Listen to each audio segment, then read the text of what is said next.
Triple Glaze.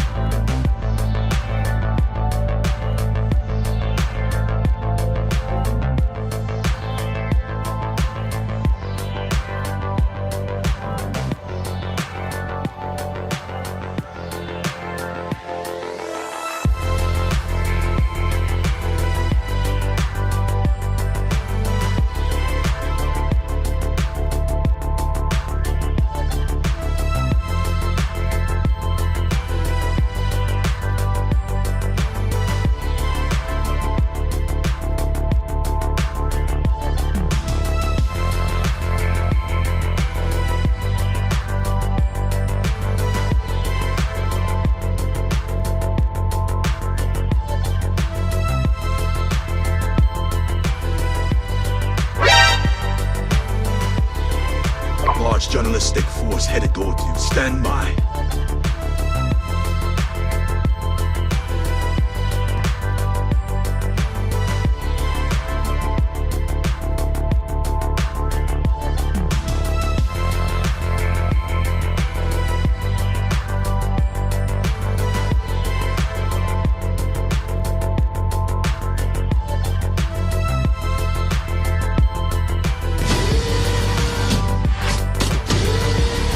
Founder mode.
TBPN! Today is Monday, August 25th, 2025. We are live from the TBPN Ultra Dome, the Temple of Technology, the Fortress of Finance, and the newly hotly contested capital of capital. Did you hear this? No. It's in the stack. Abu Dhabi is claiming that they are the capital of capital. We have to go capital for capital with them. We will figure it out. We will be running through that. It's in the that one's in the Financial Times, but we are kicking it off with a Wall Street Journal article and a couple posts. We're also going to tell you about ramp.com, time is money save, both easy use corporate cards, bill payments, accounting, and a whole lot more all in one place. So Polymarket, also a sponsor, breaking the U.S. government now officially owns a 10% stake in Intel. The Polymarket jumped to a 99% chance. This broke over the weekend. They didn't think Uncle Sam could get an allocation. They didn't. You know, this is technically Intel's Series A.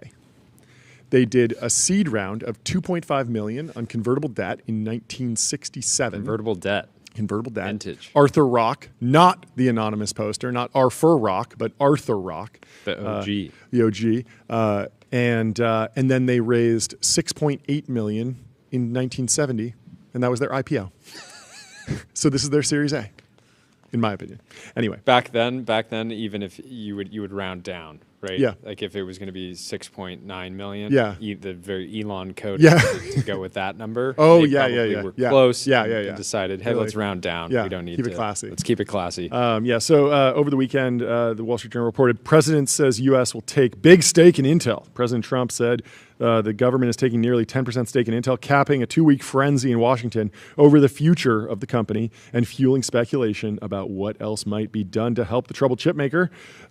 Trump said in the Oval Office Friday that the company has agreed to give the government the stake as part of discussions about the company's future and billions of dollars in grants it has received from the 2022 CHIPS Act. And to be clear, I don't think they've actually received it yet. They've received $2 billion already. Okay. But not there the was full something like roughly $10 billion, maybe $11 billion in grants, and then another equal amount in loans for an Ohio facility, and those are going to be rolling out, and they should draw, and Intel should be able to draw down on them, but they could always be rolled back if something changes and the CHIPS Act kind of goes away. And so this is all the art of the deal. This is the pressure. And so it's very funny the way Trump phrased it. He says, I said, I think you should pay us 10% of the company, and they said yes, which is not typically how people discuss equity investments. Government grants too. Yeah. Well, people don't say pay us 10% of the company. Like a VC will come to you and say, hey, I want to invest, $20 million, and I want a 15% stake in your company. In exchange. And if anything, I would ask for that stake, or I'm trying to build towards that stake. I want to build a position in your company. Not I want you to pay me. But that's the nature of this thing. So there's, we've all been tracking this. There's been a little bit of back and forth between Lip Bhutan and Donald Trump. He originally called for the resignation. We can take you through the timeline. The Wall Street Journal laid it out really well in an article, a deep dive that we'll go through. But let's kick it off with this Howard Lutnick video. Let's play it. The Art of the Deal, Intel. And this is from Howard Lutnick sitting next to Lip Bhutan in a beautifully appointed room. If we can go full screen here, that'd be great. I'm sitting with Lip-Bu in my office, Lip-Bu. and at 3 o'clock, we're going to sign the document together in the Oval Office, where the United States of America will own 9.9% of the great American technology company Intel. I can't be more excited for America and for Intel that we get to work together. First of all, thank you so much, Secretary. And this is a very big, important, historical agreement that we can work together. And then more important, I don't need the grant, but I really look forward to have the U.S. government be my shareholder, and we can work together, make Intel. Have you ever heard Lip So talk? what happened is Lip-Bu became the CEO of Intel, and he came to see me, and he said, the Biden administration gave this company a grant of $10 billion, and we don't need a grant. We're a great company. Maybe not with the best leadership, They lost but now it $20 has leadership. This video is So absolutely insane. He said, and that was the conversation. And then when we had the conversation with the president, he said, look, we don't want to take your money away from you, but shouldn't it be fair?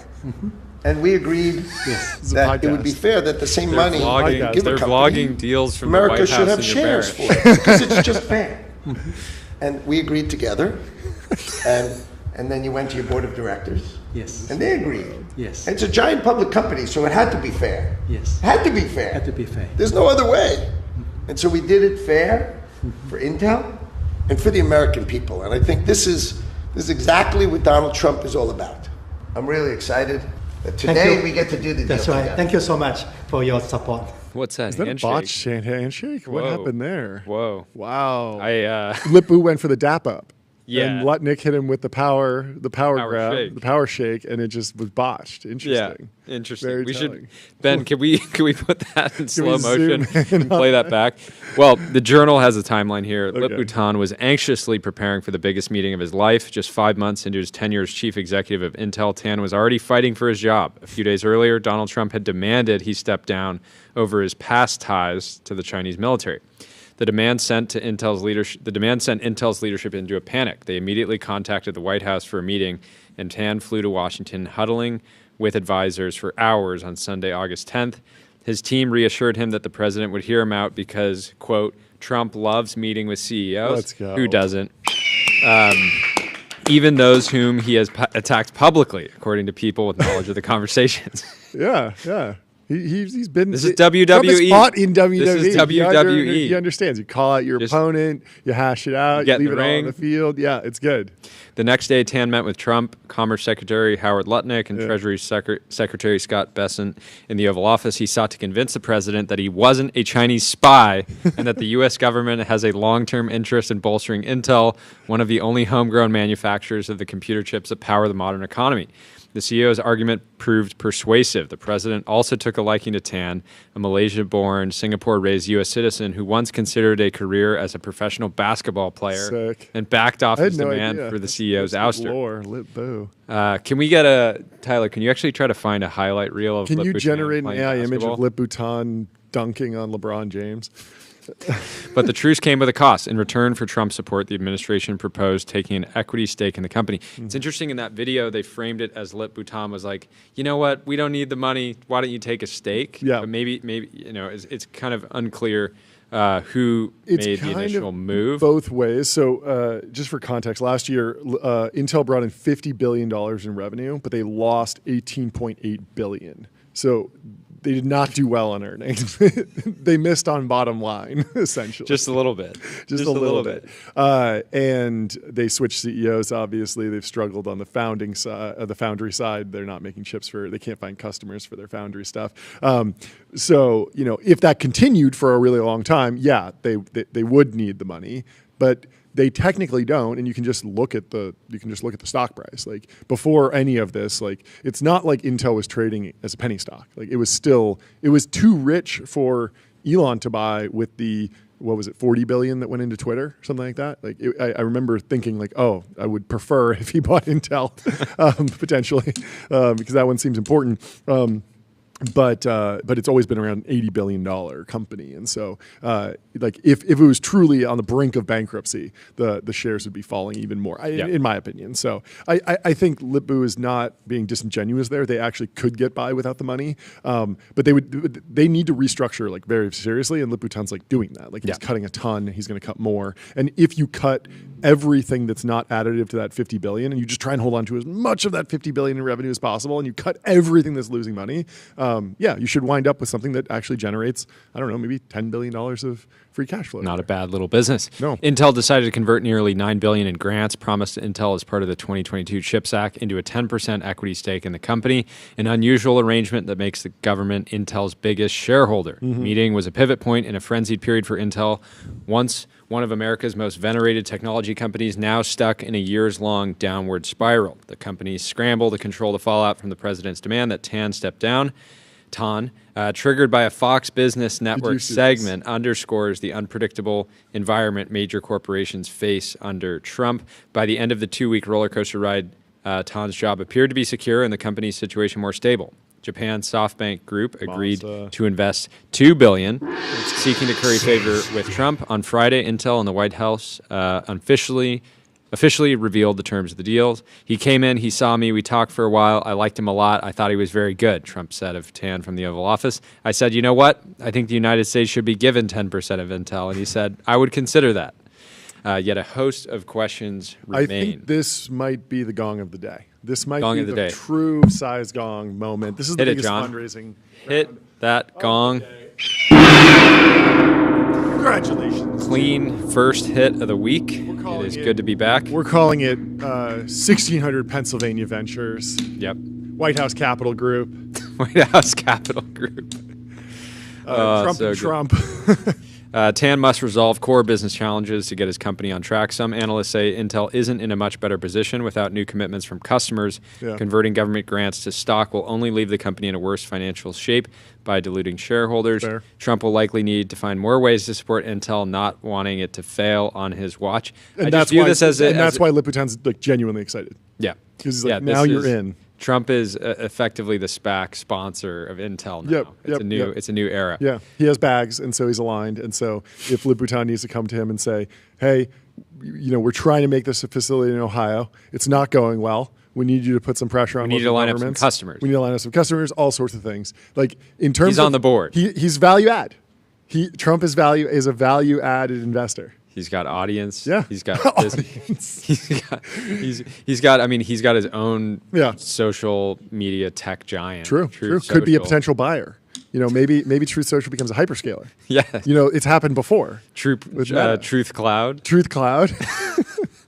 Intel needs a lot of Truth help, and the Cloud U.S. needs platform. Intel, said Jimmy TCP. Goodrich, a senior advisor to the think tank RAND, who focuses on tech issues. Hopefully something good is going to come out of this. We had Jimmy on the show like 2 days ago. by Yeah. the way. Jimmy, It's great. Jimmy, good work, Jimmy. Intel was founded in 1968 by semiconductor pioneers Robert Noyce, who co-created the modern computer chip, and Gordon Moore, originator of Moore's Law, the idea that computing power and chip efficiency would likely double every year or two, a guiding principle in the tech revolution.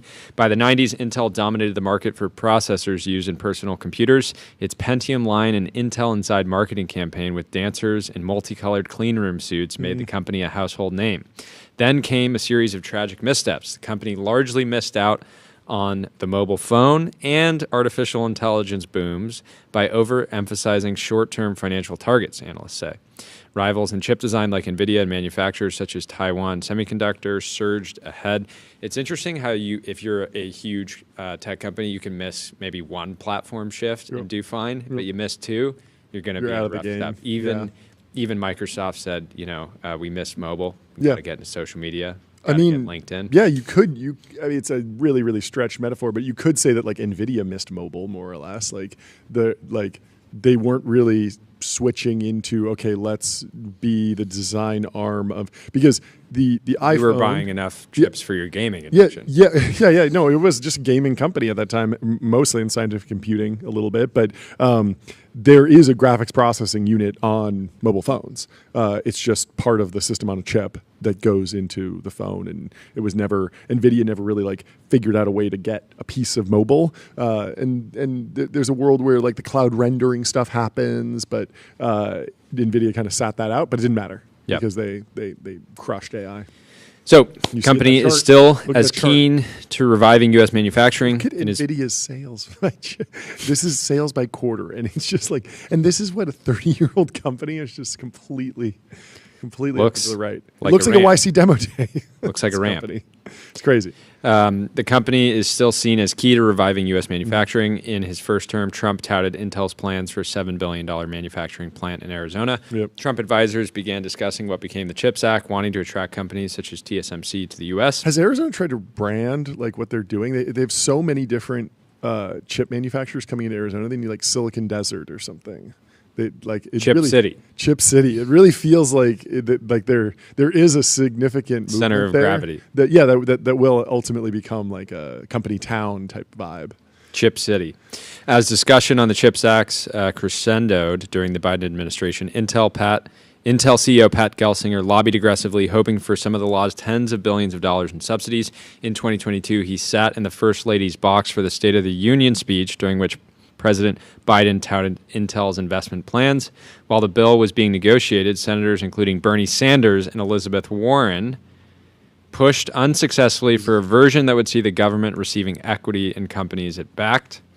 Very interesting. This is what Mark Cuban was saying last week. He was saying this is Sanders and Warren's dream. Yep. He said it in a little bit less PG language, if I remember correctly. But Intel became the law's biggest beneficiary, qualifying for roughly $11 billion in grants and about $11 billion in loans for a plant in Ohio. and expansion in Arizona and other projects. It seemed like a boon at the time, but the law's slow rollout and Intel's core business challenges led to repeated delays. Talk about ROI there. Like Liputan's saying, like, you know, we don't need these grants. And I think he's like technically correct, but it's incredible nice to have. And the ROI on your CEO going to the State of the Union and just sitting in a box and like taking some meetings. And, you know, I don't know what Intel's lobbying budget was, but it probably was less than 10 billion, right? It was probably less than 10 million. It probably wasn't very much at all. And and you get a huge friend of the show, Andrew Ross Sorkin, said yesterday, should the government start taking equity in every startup for the federal tax incentives we offer, or Tesla? How about the banks? How about when a state government offers a tax incentive? Should they get an equity stake in exchange? Board representation? This is a super slippery slope. And Bill Gurley said, here's my take. If the government is the quote-unquote lender of last resort, they should take 100% take equity and arguably 100% of the equity. Failed to do this with GM, Goldman Sachs, United, and other airlines. How do you know if they are the lender of last resort? The company takes the deal, which tracks. Because otherwise the company would go with a financial investor who says, I only want 50% for the same price or whatever. And so it is a good it's a good point. It's a good point by Bill. So in reference to the original CHIPS Act grants, the Journal says it seemed like a boon at the time, but the law's slow rollout and Intel's core business challenges led to repeated delays. Late last year, Tan, who had been an Intel director since 2022, left the board in protest of Gelsinger's strategy. The board also soured on Gelsinger and pushed him out. Trump's victory presented another curveball. He had bashed Biden. Quitting in protest, deeply underrated. Deeply underrated strategy just in life. Yeah. Yeah. I respect Tan for quitting in protest and then ultimately getting coming the job. back for the top spot. It's pretty sick. Pretty Crazy sick. Underutilized strategy. Yeah. Just, I'm out. He decided basically in the trough of disillusionment, he quit in protest. Yeah. And then he said, yep, I'll pop back on the roller coaster for the slope of enlightenment. That's where Intel is. And we're really, I think we were. Wait, who's on the slope of enlightenment? I thought we were doing 3 colors. Me, you, Tyler. I didn't get Tyler on there yet, but you're on. You're just. I'm just still on innovation trigger. You're just coming up to the peak. I just went to San Francisco. I mean, I was talking to AI researchers. They told me deep learning is undefeated. They told me that pre-training scaling will continue, and so I have yet to. My expectations can continue to be inflated. I am looking at the trough. You're looking at the trough. Looking at the trough. You're going.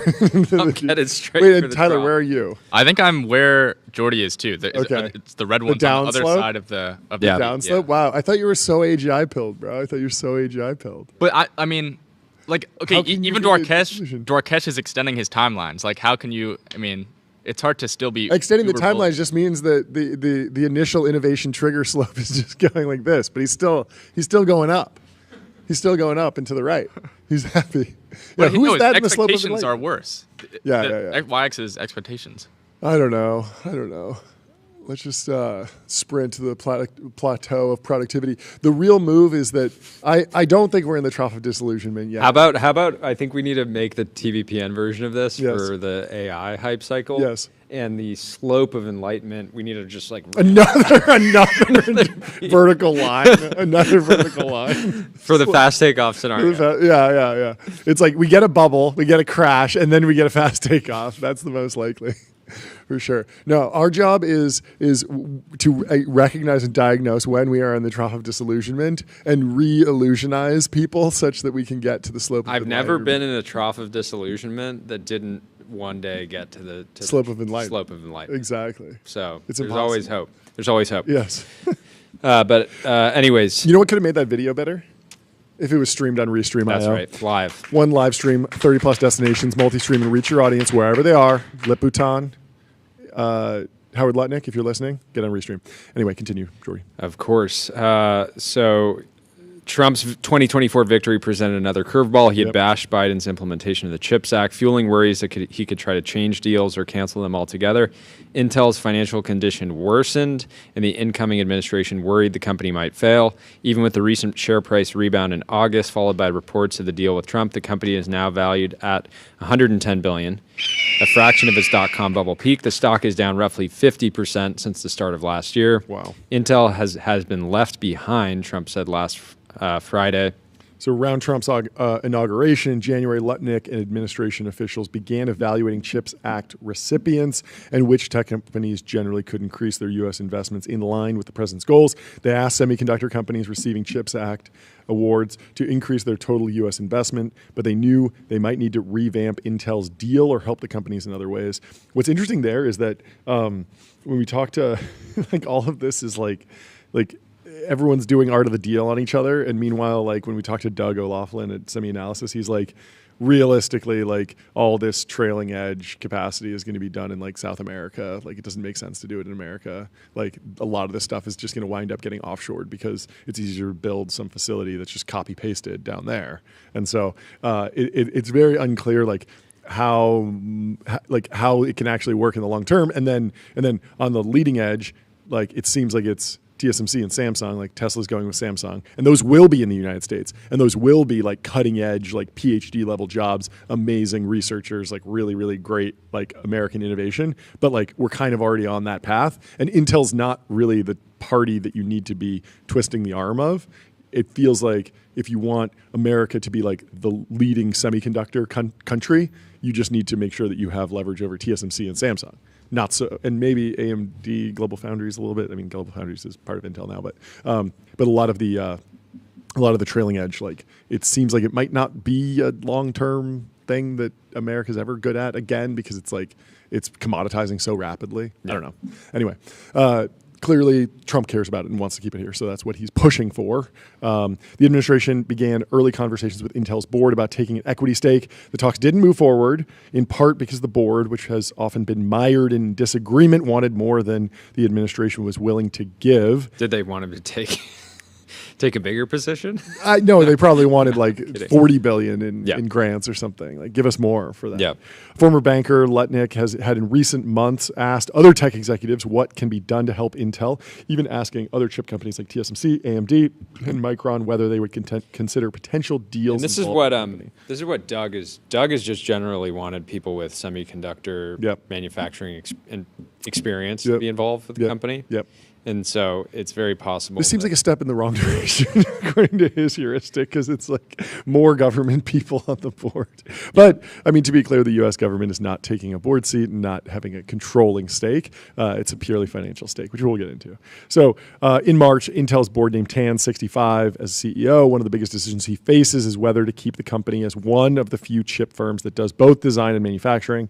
Some analysts say Intel should consider splitting the business or doing other types of deals to cut costs. Tan has so far shied away from spinning off the manufacturing segment, which lost $3.2 billion in the second quarter. He has told Confidence he has inherited a very bad hand.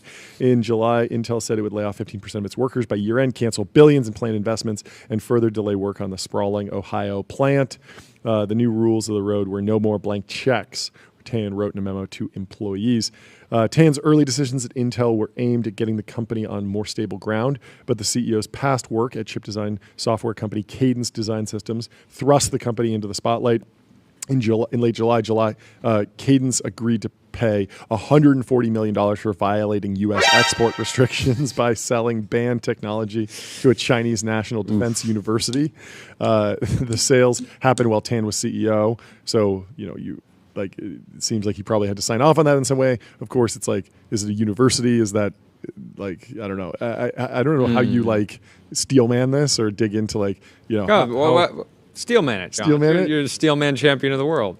Steelmanning it would probably be like the export restrictions are just like super complicated and it's unclear, and it's one of those things where it's like there's the spirit of the law and the letter of the law, and they made some case for this particular technology did not fit within the export restrictions, because the export restriction might just be like chips of a certain size or scale, and they had a chip that was like slightly under, and then the government reinterpreted the export restrictions to include that. Like, this stuff happens all the time, because when these export restrictions get written, it's easy to Crazy just say, you don't hear much no about to Cadence those. Design Systems, Yeah, by the way. It's huge a company. $95 billion public company. Yeah, and that's why people think Lipoutin's so equipped to run Intel, because he took that company to like $100 billion market cap, basically, from I think like 5 or 10 or something when he joined the company. So he's a talented operator. A week later, Senator Tom Cotton sent a letter to Intel's board raising concerns about Tan's ties to China. Trump was watching. This is wild. Trump was watching Fox Business Network on August 7th when host Maria Bartiromo highlighted Cotton's criticism at 7:34 a.m. Eastern Time. 5 minutes later, Trump fired off a message on his Truth Social platform. The CEO of Intel is highly conflicted and must resign immediately. It's crazy. He's just watching the news and then posting about it. Journal says it was one of the first times in modern history that the president publicly called for the leader of a major company to step down. Trump's demand was seen by some on both sides as an opening bid in negotiations with the CEO. The president had already grown intrigued by the idea of government stakes in key industrial companies during his May trip to the Middle East, a senior White House official said, though the official added that it wasn't what sparked Trump's post. The president wants to see more such deals in the future. Well, if you're trying to maintain compliance, get on Vanta. Automate compliance, manage risk, prove trust continuously. Vanta's trust management platform takes the manual work out of your security and compliance process and replaces it with continuous automation, whether you're pursuing your first. I imagine that will or be, managing we know that Trump is not going to be on the board and not going to be sort of directly pulling the strings on the business, but I imagine one of the first things he wants Lip to do is implement get on Vanta. Yeah, for sure. Yeah. So Intel stock price has been on a tear. Shout out to Leopold Aschenbrenner at Situational Awareness. They mocked him. They mocked him. They said, this guy's fund must have already blown up. Yep. Oh, Since he's the long last Intel. What a 13F. weird non-consensus bet. Oh, well, it paid off. So I mean, Trump called the for question Tan's there. resignation mid-August. Then Trump met Tan. SoftBank invested $2 billion, and the share price rose from under $20 to over $25 a share. And the deal has been announced. So anyway, sorry, I cut you off. What were you No, I think people were speculating whether Leopold had some inside information or he just viewed Intel as a super strategic asset that there was some post about the this government where wouldn't possibly let fail. there was some guy on X saying like, "Oh, this is like insider trading. Everyone is insider trading. Even like Warren Buffett made his money on insider trading." Like, very black-pilled, and somebody tweeted just being like, "There's no evidence of any of this happening at all." And it, wait, what you got, Tyler? I think also like this trade, like him being long Intel, totally aligns with the thesis of the fund situational awareness. Like Totally. his whole thing is He's they're going to aware, nationalize he's the labs. monitoring the situation. Yeah, Wait, yeah. they're going to nationalize like AI. Oh yeah, So obviously, like, if the U.S. is going to nationalize, like, start a lab, start like building compute and stuff, they're going to have like they're going to take the existing infrastructure. Yeah, I hadn't even thought about it from that perspective. I was just thinking about it from the perspective of like we talked to Ben Thompson about Intel, we talked to Doug O'Loughlin about Intel. Like we were kind of like noodling on it back and forth as like commentators, and I didn't come away with a super strong like bull or bear case. I didn't really look at the stock price or the valuation or the financials, but it didn't seem like crazy to come up with an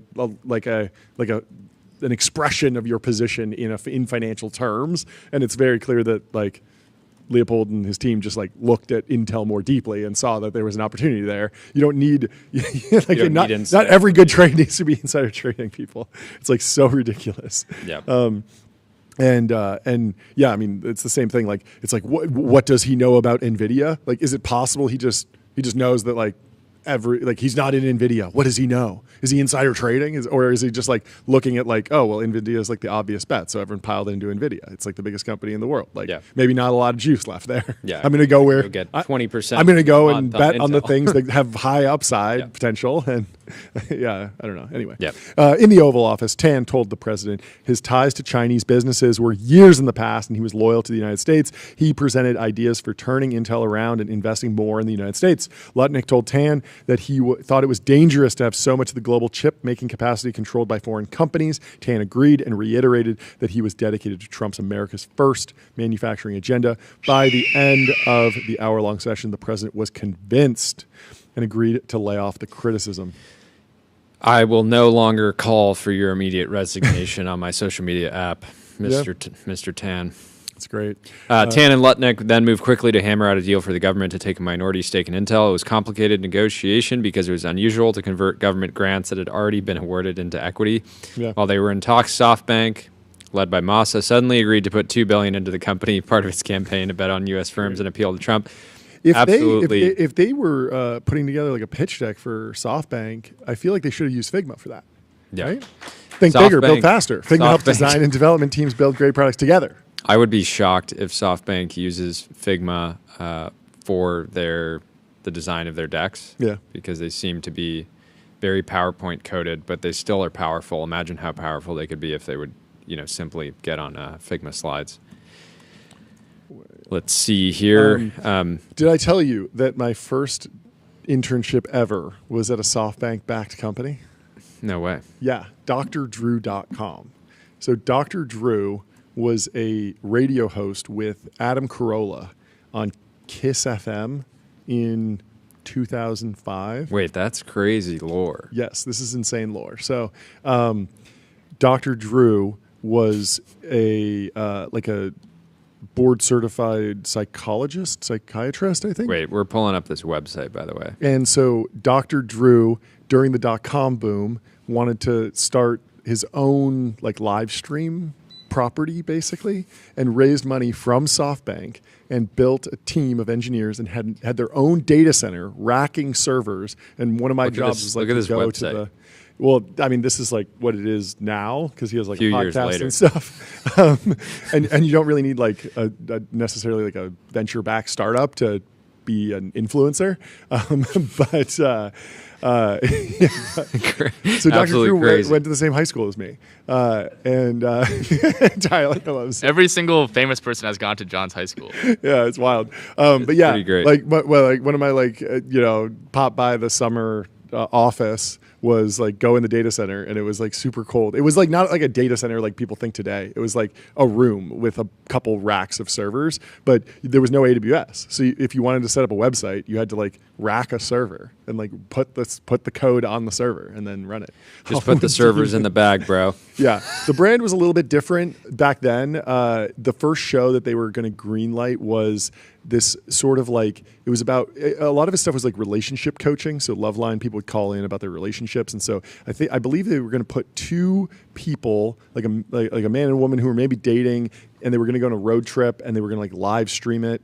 And it was going to be some sort of new media. Well, all I can see is why Massa needed to be in that website, John. It is incredible lore. Is that part of how you underwrote the internship too? You're like, look, I wasn't really technically an intern. I was so young. I was just stopping by the office basically, but it was cool. It was a true startup environment. They had a pool table, pretty big office, very much pool table.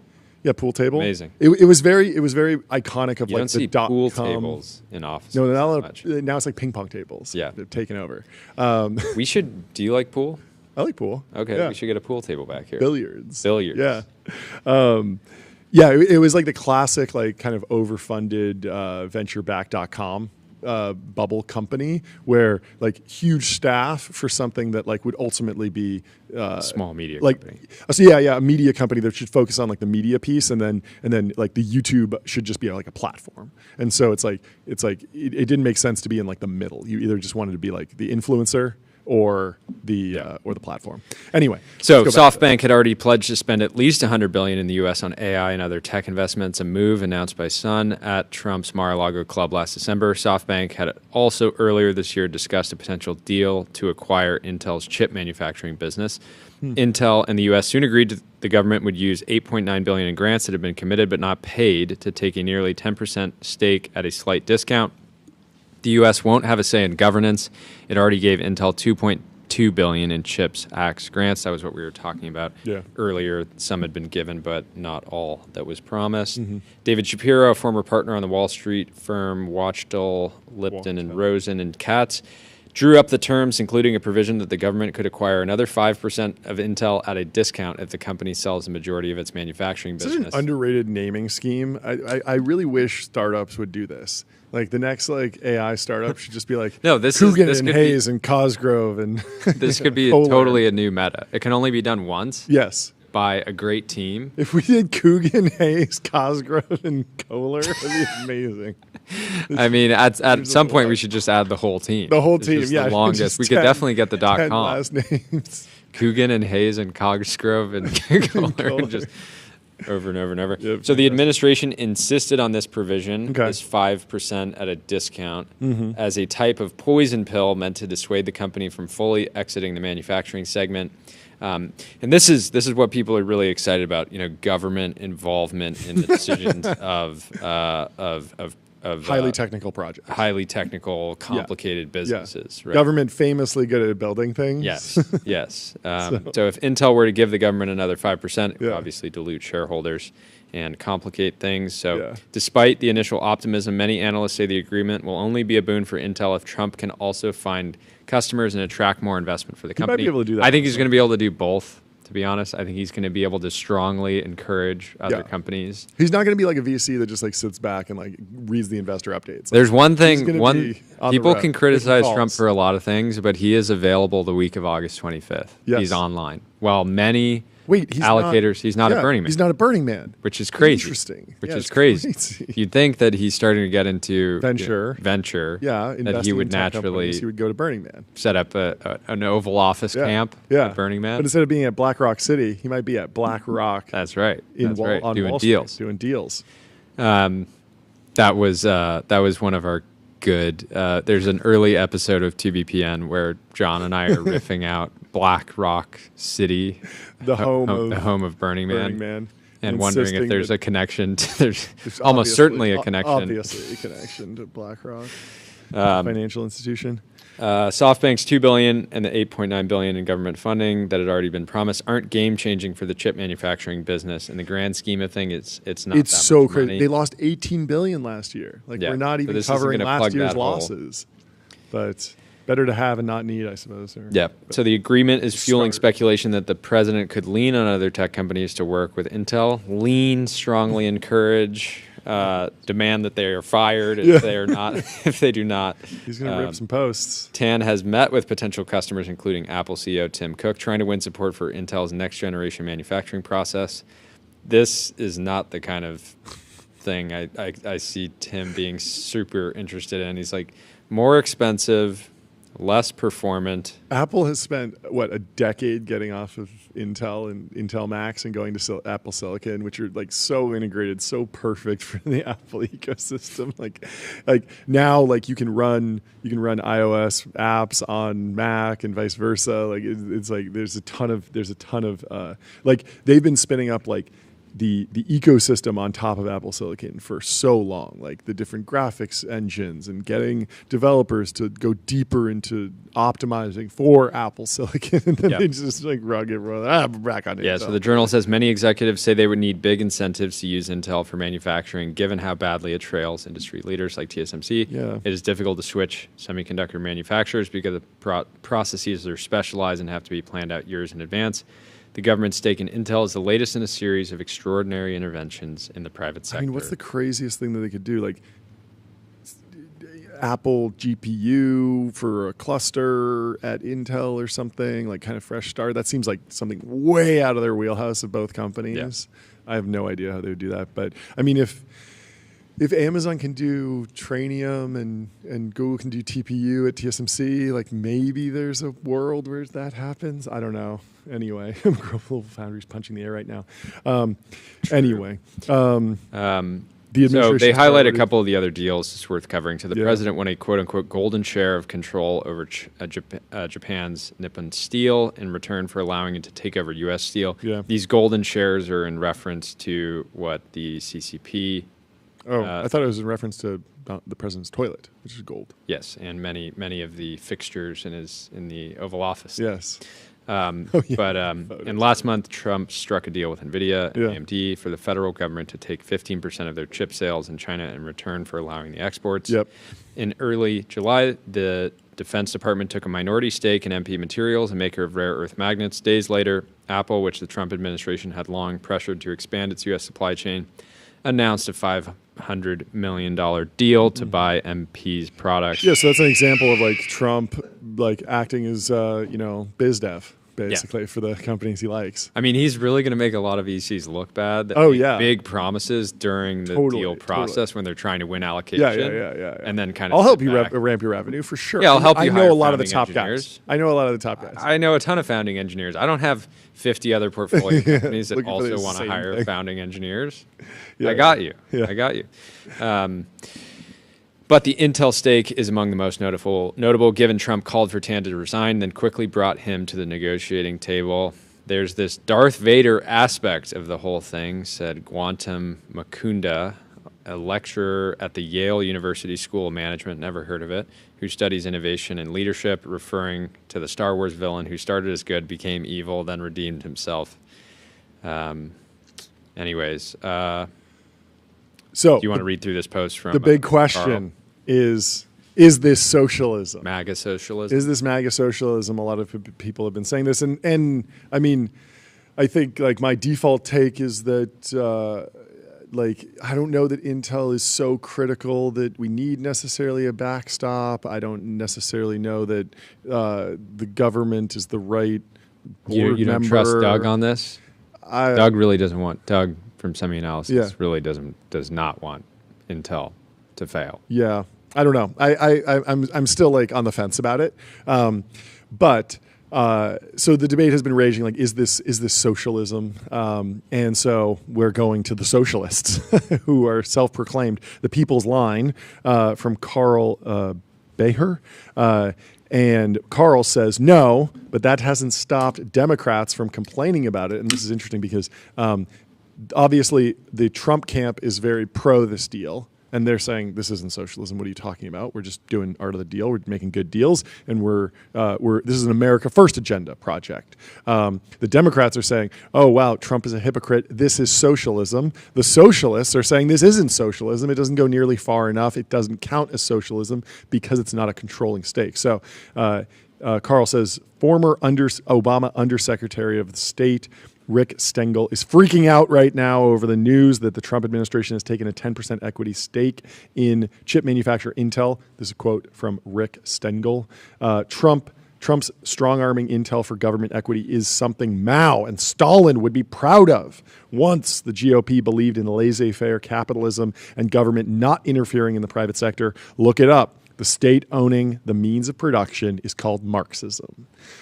So, Carl, continue. I couldn't find any evidence of Elizabeth Warren or Bernie Sanders taking a victory lap on Trump's acquisition of Intel shares. Yes.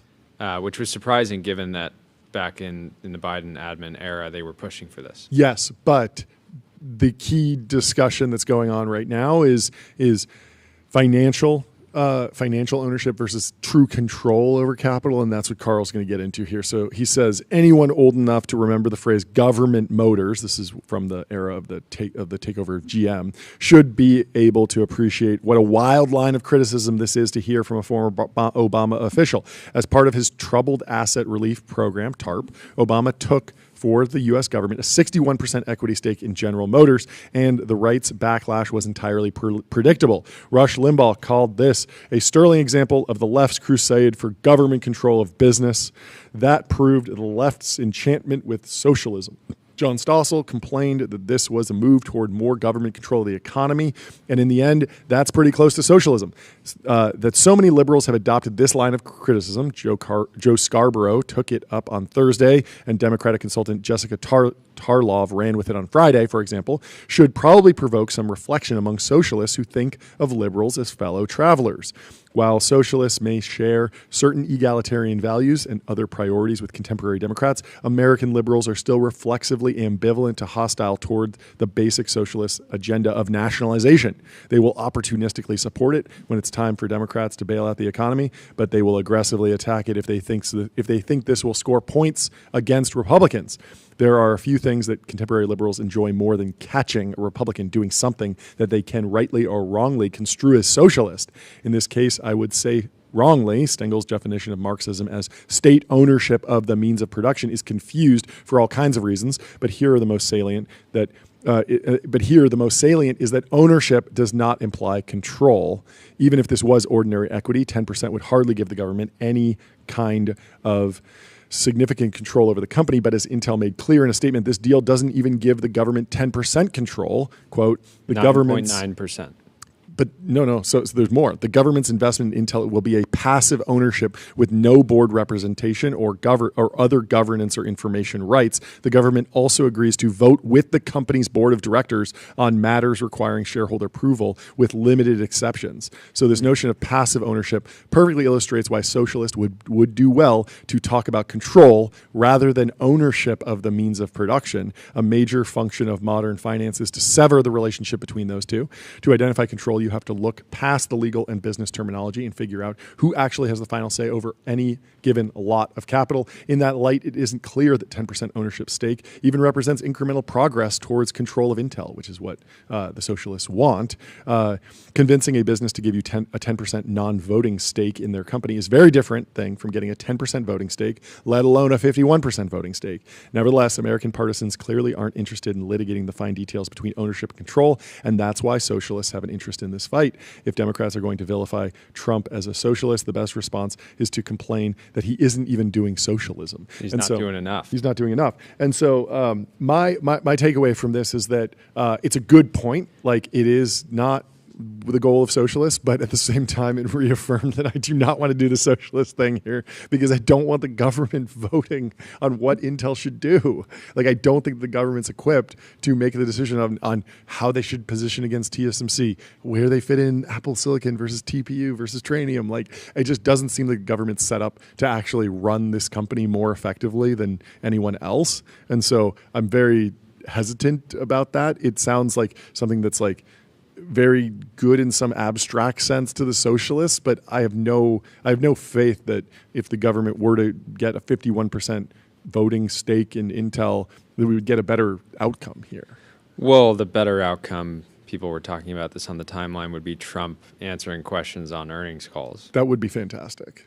Maybe that's a good outcome. Yeah, but it'd be odd to have if we went to pure direct democracy and socialism, like, you go to the ballot box and you vote, like, are we going to do 3 nanometer? Like, you decide, like, yes or no. Like, I think it's a waste of money. Or just have the whoever's the Intel CEO have that as, an elected basically official. Yeah. Right? Like, let the people vote on who should be running. Yeah. I mean, the question is, like, how much democracy do you want? You could vote on everything. You can vote every single day. California is extremely democratic. We have ballot measures for all sorts of things. We tend to not do ballot measures for different things at the federal level. We have a representative democracy, not a direct democracy. But if you really play out the direct democracy socialism thing, it's like, yeah, you'll be voting on whether or not Intel launches a GPU. Like, Intel, like, hey, we miss mobile. What should we do about that? Okay, let's ask the American people broadly at the ballot box. Like, that is the conclusion, which is kind of crazy to me. Should Intel launch energy drinks? Yeah. It's not really in our wheelhouse today, but, big, potentially large opportunity. Yeah, it does seem fraud. It doesn't seem like, it seems like it's potentially one of the slipperiest slopes that we've ever been on as a country. Well, I don't know. This is saying that, like, we're like his point is that this isn't a step towards real socialism because it's not real control. It's purely a financial instrument. Yeah, but the Intel board said The government also agrees to vote with the company's board of directors on matters requiring shareholder approval with limited exceptions. And what are those exceptions? So what are the exceptions, right? I'm not sure that we know. But anyways, the timeline... Semi-analysis says it's a bad idea. We can vote against you. That's the exception. Anyway, first step, I would vote for, if I was in a democratic socialist society, I would vote that Intel gets on graphite.dev, code review for the age of AI. Graphite helps teams on GitHub ship higher quality software faster and get started for free. Canor in the chat says, I think Intel needs to launch short-form content. Well, make sure your voter registration is up to date because President AOC might just make it happen. You never know. I could see it. Possible. I mean, the real wild one is, Tesla, because Tesla's had a number of government incentives that they've taken advantage of. You could make the same argument. You put the screws to them, and you say, "Hey, we need voting shares for this." For the years and years. This is what Andrew Sorkin was saying. Right? Yeah, he was saying where do you stop? And I understand that. There is this slippery slope, but to Bill Gurley's point, Intel could have said no.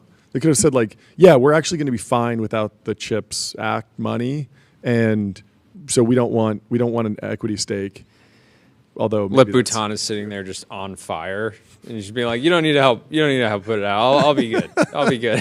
Flames are just hey, no, I'm good. I'm good. I'll cut more. He's like, I don't want to give the president more. I don't want to give the president the ick. I'm just going to act all like.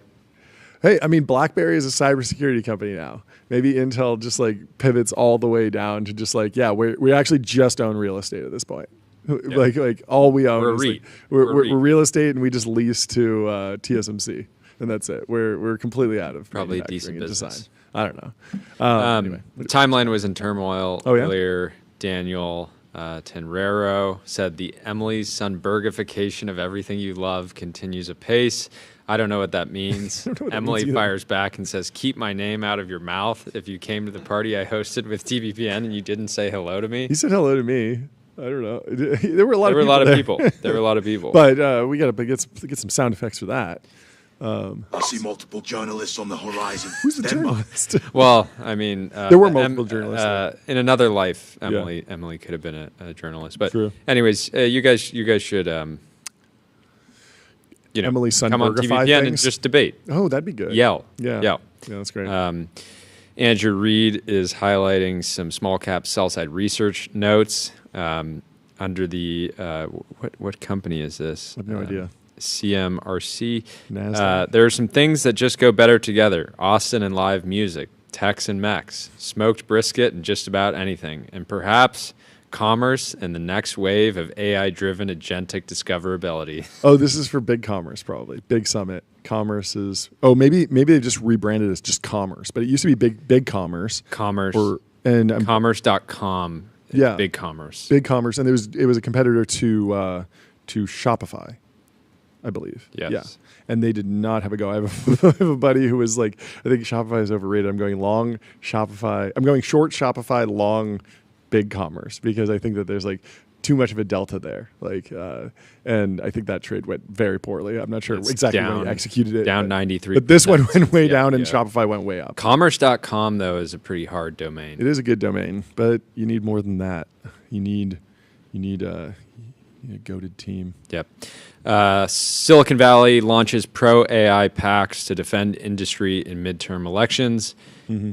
Andreessen Horowitz and OpenAI President Greg Brockman are among those helping launch and fund Leading the Future. Silicon Valley is putting more than $100 million into a network of political action committees and organizations to advocate against strict artificial intelligence regulations, a signal that tech executives will be active in next year's midterm elections.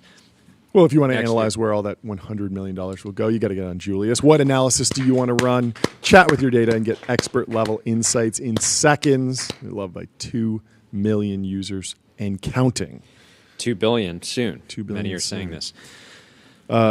So A16Z and Greg Brockman are among those helping launch and fund Leading the Future, a new super PAC network focused on AI. There's been a lot of rumblings around this idea, but no one's gotten it off the ground to the tune of $100 million yet.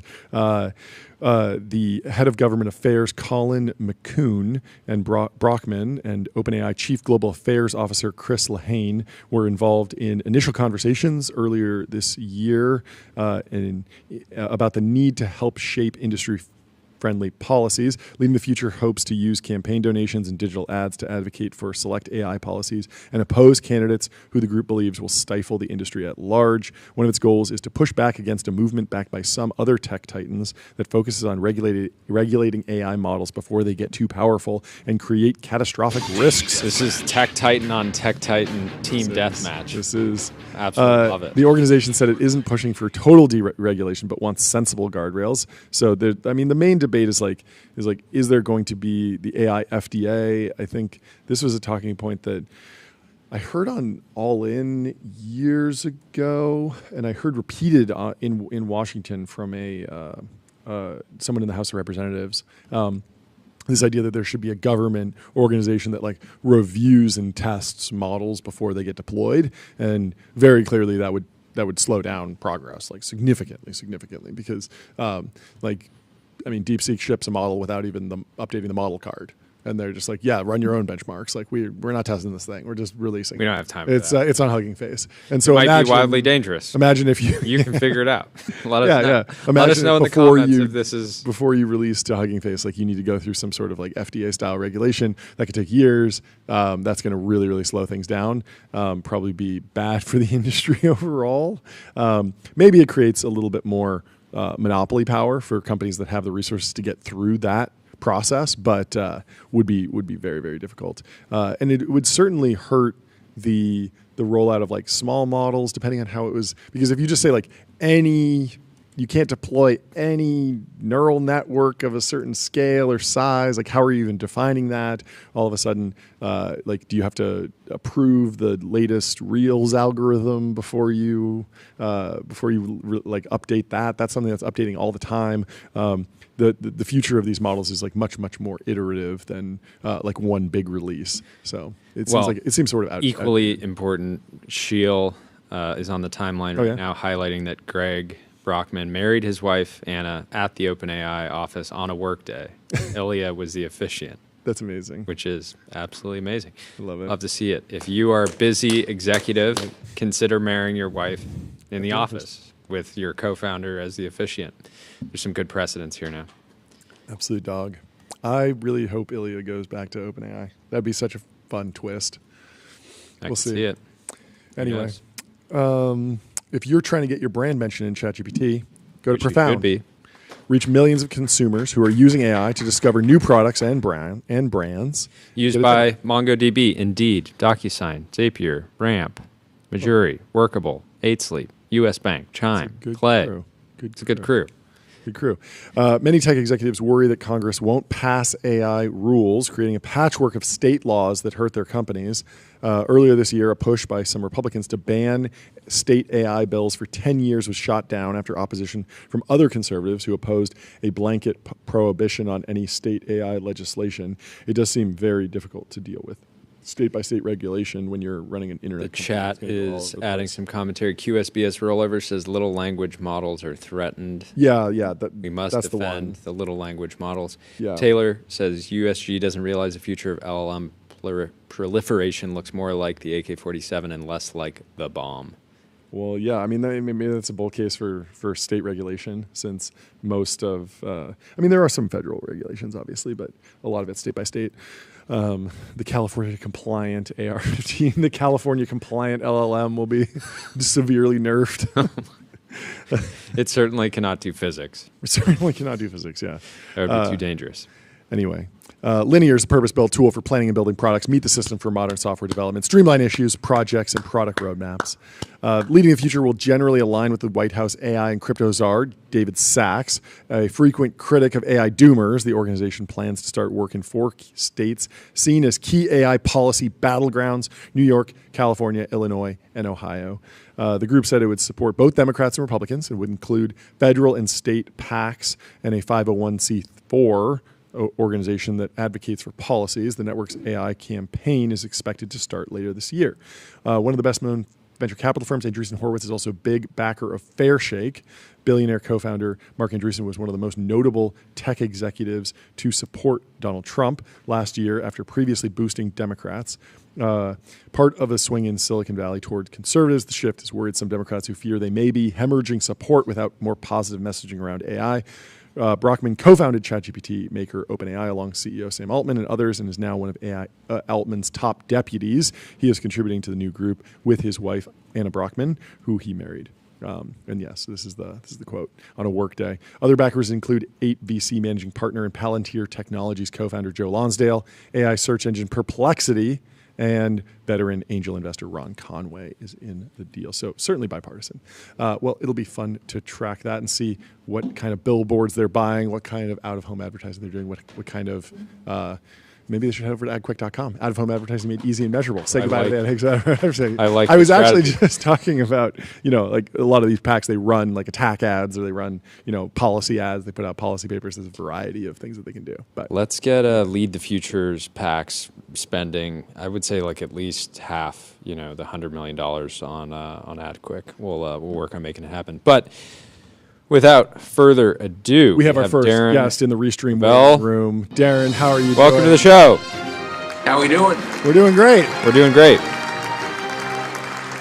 Excited to have you. What a fantastic backdrop. This is not a virtual background, correct? No, it is not. It's a one-of-one painting of Kobe Bryant called Unfinished Business. And, I was pretty close to Kobe, and to have him in my office staring at me, making me do my best every day, that's a good thing. Over the weekend, I rewatched the Kobe Bryant, Wyden and Kennedy ad campaign, the Kobe System. Are you familiar with this, Jordy? Are you familiar with this Kobe System ad campaign? It is remarkable. It's like this bizarre blend of comedy, all in promotion of the latest run of shoes. But we should watch and dig into that at some point because it is fantastic. Anyway, could you give us a little bit of background and introduction on yourself, just for those who might not be familiar? Sure. I was at ESPN for 13 years covering the business of sports. Did that for 6 years at CNBC. Then I went over to gambling, the quant kind of gambling side with the Action Network, sold to a Danish company called Better Collective. And for the last year and a half, I've been running Collect, which is on one side pretty much the best journalism source, proudly, in covering collectibles. We also advise teams, leagues, and brands on what to do in collectibles, building their bespoke collectibles. Have 13 clients and excited about that side business. What's on the frontier of like collectibles? What's something that you've seen like a team or a league do that's kind of out of the typical path? Well, we actually just helped the Washington Capitals do a piece that teams have never done before. So like our idea is, if we're advising you, you're going to make something cool. We'll stand in the background and be white label. So when Alexander Ovechkin broke 895 goals, the all-time NHL record, I literally was shoveling the ice that came off the Zamboni after the second period. We got 125 gallons of ice. We put them in these kind of like receptacles that then looks like it's the real ice. It's a mini rink, and you get it in a cherry wood box, and the 895 on the back has the shavings from the gold stick that Ovechkin was presented with by the NHL. So $1,500 range. These are high-end things that teams have never done before. So those type of things we're working on. That's very cool. Let's talk about the $13 million card and the buyer that was just announced. Can you break down kind of the significance of that deal, how it came to be, and kind of what you expect out of that? So this is very non-traditional. When you hear about cards, you think about the most valuable, and two cards come up. The T206 Honus Wagner from 1909 and 1911, and of course the 1952 Topps Mickey Mantle.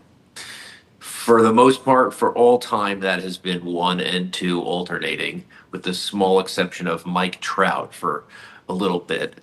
And how often do those actually trade, like reprice effectively? So it depends on what grades. So so a PSA 8 out of 10 of a mantle will trade maybe twice a year.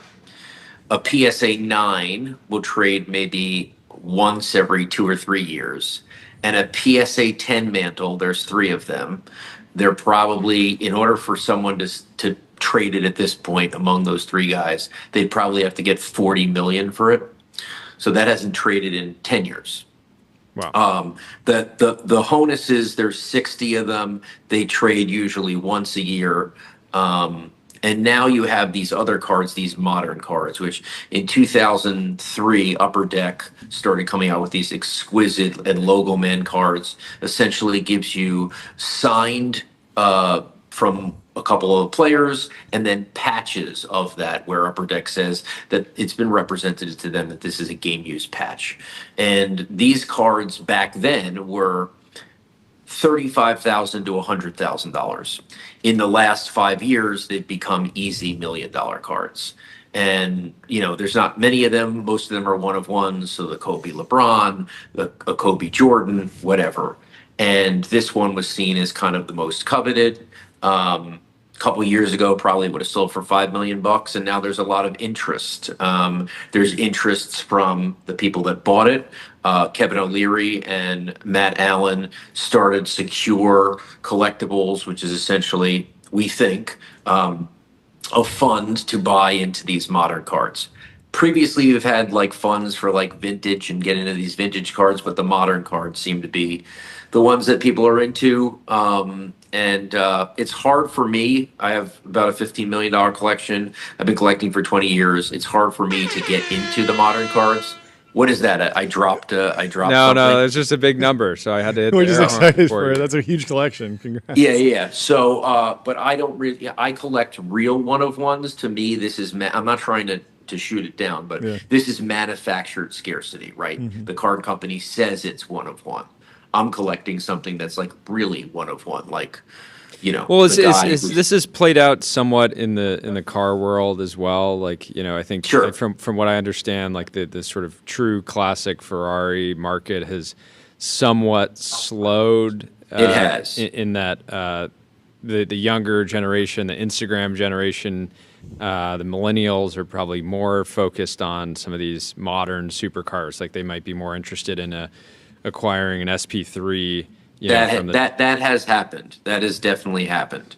The question becomes obviously the $13 million card. So this card now has surpassed on the price alone the Honus and the mantle. The question is there's a lot of people still collecting a lot of these modern cards, and they rely on. We're in a degenerate economy, and my friend Howard Lindzen, that's his term that he loves. My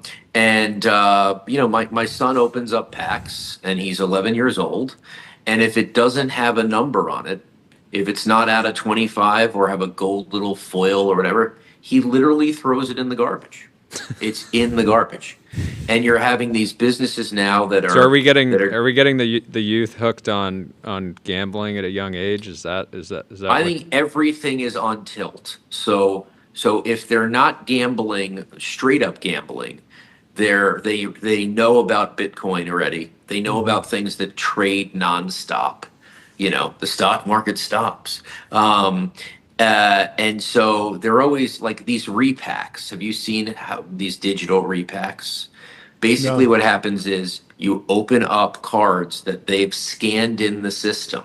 Okay. So they've opened the packs. They have cards they've scanned in the system. You open it, it spins, it opens. So it's like a slot machine. And then if you don't get what you love, now you could take that, they could send it to you. If you don't get what you love, you could sell it back immediately at 80% of the value. Now, normally you'd say 80%, that's horrible. I lost 20% and that's so bad. However, if you come in from a gambling world, 80% is great because it's a zero-sum game, right? If you're gambling, when you lost, it's zero. And so if you compare it against the gambling world, so these companies are, this company Courtyard, July, they did $60 million in repacks. And they're making the delta every time someone returns something back or if they're shipping it to them. And so, yeah, I mean, we're all on tilt right now. We can't go back. Yeah, that makes sense. What is give us a read on the overall state of the collectibles market right now? Absolutely on fire. I mean, if you go to Fanatics Fest, if you go to the National Sports Collectors Convention, 125, 150,000 people, kids walking around with briefcases with $30,000 worth of cards. It is not what it was when I was a kid. I think the energy's there, but the money and it's outrageous. There are going to be things that will pop. I don't think the whole thing is a bubble, but there are a bunch of things that don't make sense. I think there's just a lot of very interesting markets. PSA, which grades everything, just started grading magazines. So what magazines do you want to grade? I say, okay, like everyone finds their own niche. For me, it's Hollywood debuts, the first time someone has come on a magazine, right? And so hold on one second. No worries. Let's bring this bin over here. We need PSA graded arena mags and Colossus. Yeah. Mags. So we got for sure. Let's see. I mean, like this Ryan is a beautiful. Peterson on Forbes. You got the Crawdaddy, Aykroyd, Belushi. Yeah. That's an early one. You got the first time John Candy appeared on a magazine in 1985, a Canadian only. You got the first Ralph Macchio here.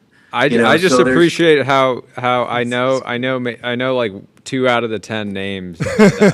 Exactly. Give it, but talk about the shape of the market and who the kind of key players are. I know that eBay at some point or another, I think people were kind of writing them off, but they seem to have. No, the issue is that live commerce is the thing, and right now eBay Live is just not as great as Whatnot, which is just doing tons of business. And so they're a little bit behind. I think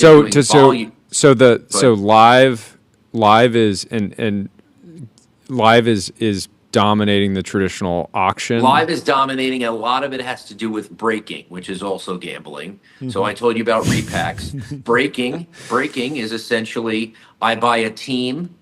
Right. So like, let's say I spend $3,000 and I want to buy the Golden State Warriors and they open up a box and all these people are watching. Do I get a Steph Curry or do I and if you don't get one, they have to give you kind of some sort of card because otherwise it's an illegal lottery. Mm-hmm. Again, these things are on the cusp of will Attorney General get into these and say this is gambling. But yes, these are breaking is just another reason why, live is just going crazy.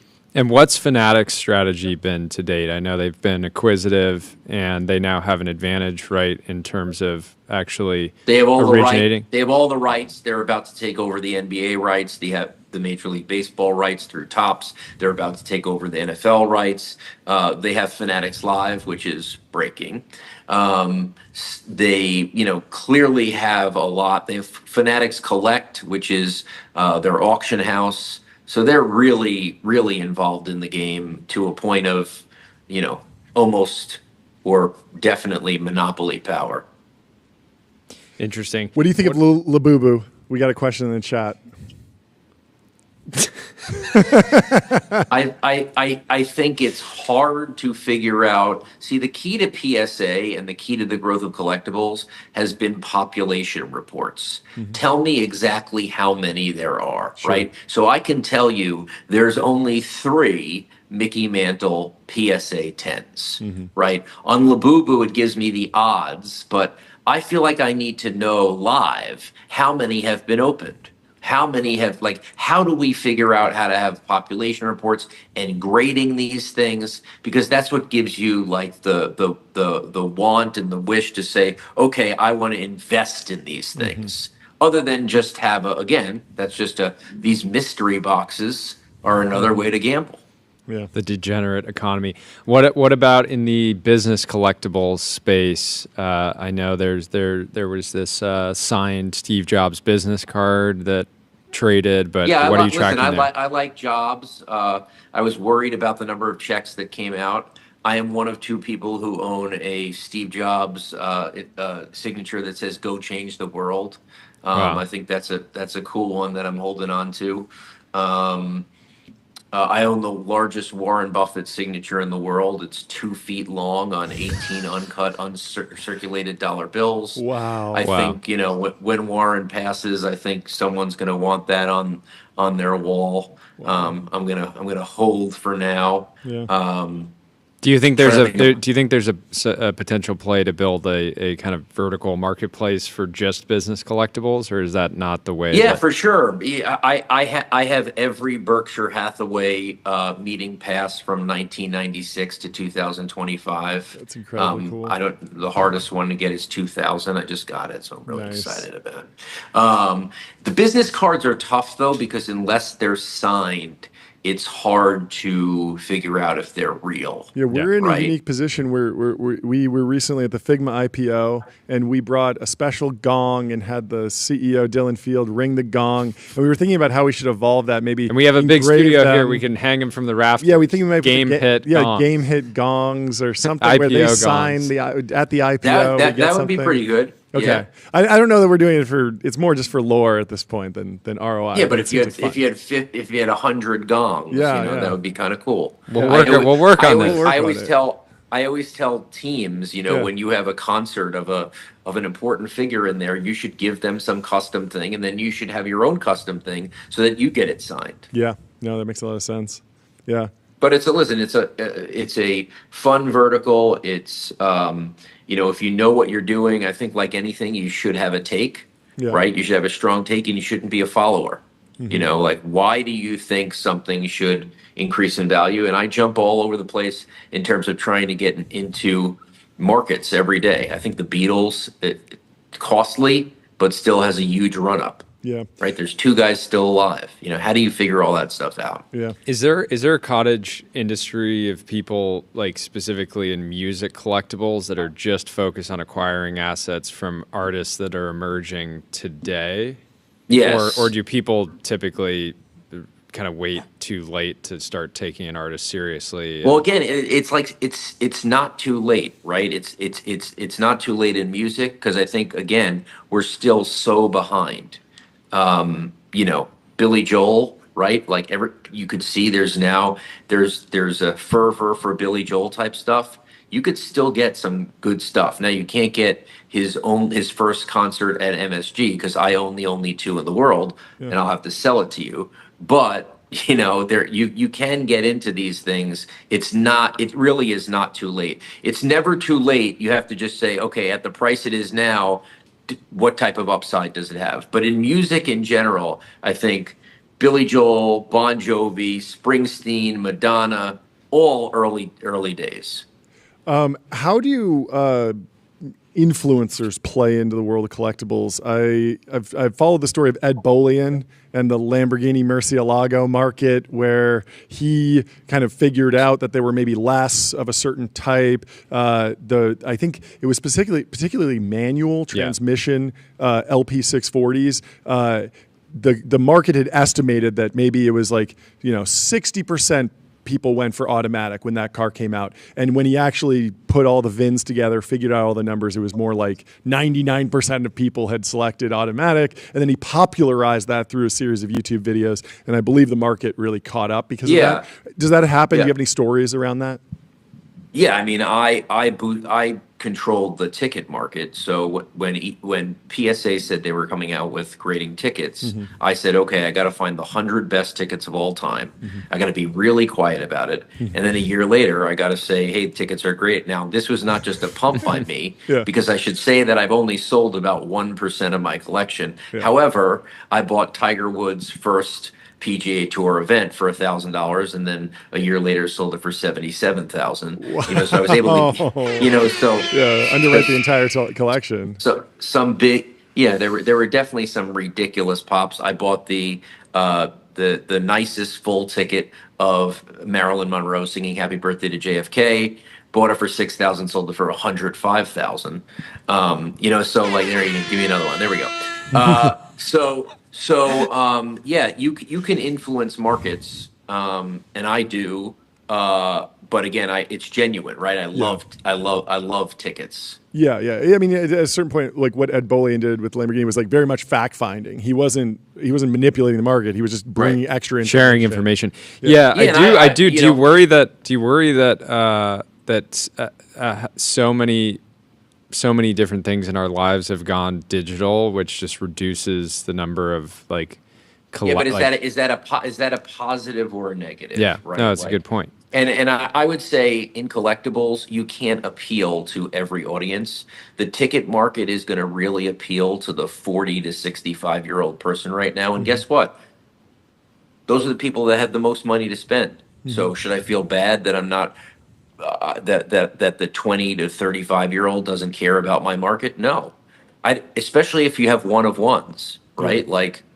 I have the only 1899 silver certificate that was in the pocket of a guy who died on the Titanic. Like, okay, my market isn't that liquid, but I need 2 people.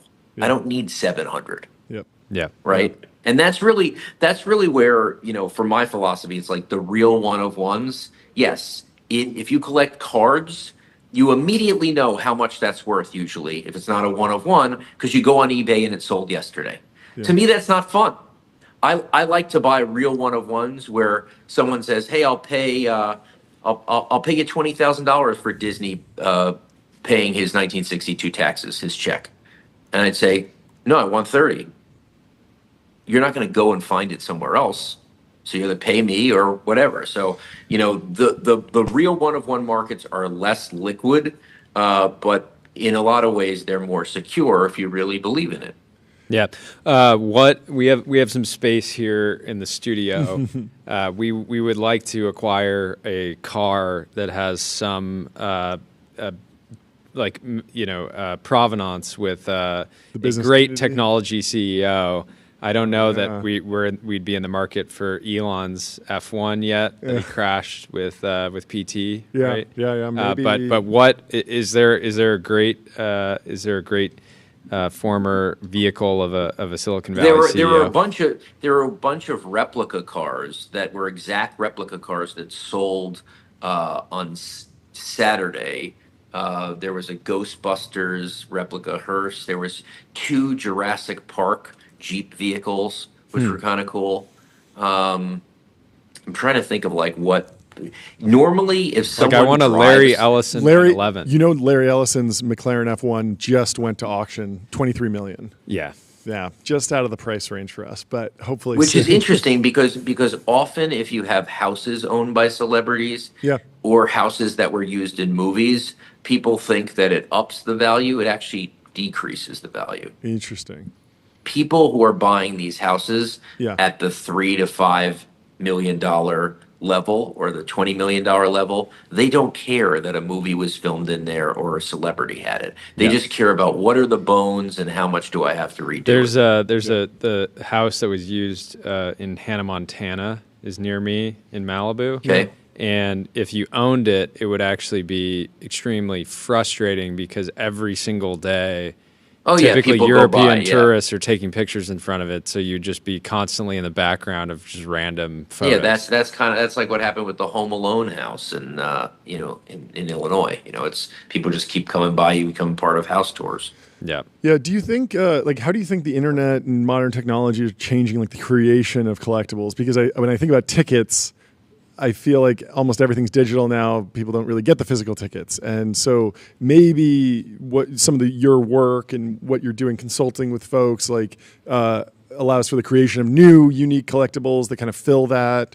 But are we seeing like net more inventory or less inventory? There's just I feel like so many products, whether I used to give someone a DVD box set or a book, and now it's you probably have it on Spotify anyway. Just go. Yeah, and I asked generally about this a bit earlier, but also did you ever get excited about new technology like NFTs? I do. So I think there's actually the shame of it is that blockchain got thrown out with the NFT decline, and I don't think they should be together.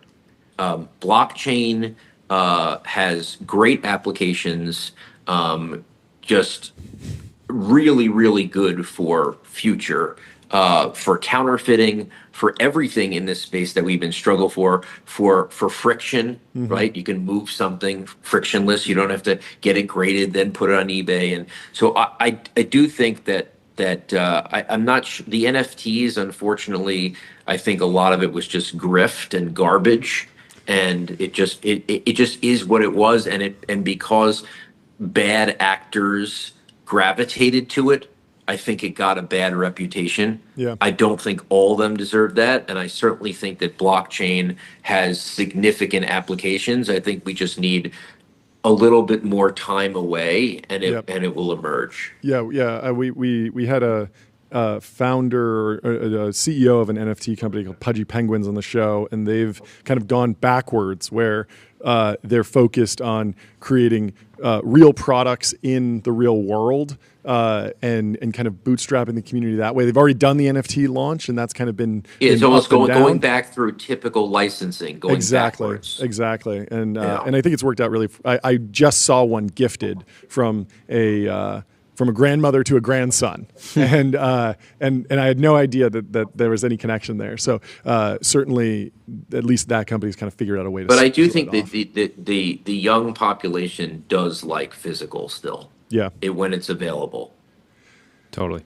Perfect. Well, thank you so much for hopping on. This is fantastic. Thanks for joining. Anytime there's anytime there's something in the news, hit us up. We'd love to have you on to break it down. You got it. Thanks, guys. Cheers, Talk Darren. to you soon. Let me tell you about Numeral Sales Tax and Autopilot. Spend less than 5 minutes per month on sales tax compliance.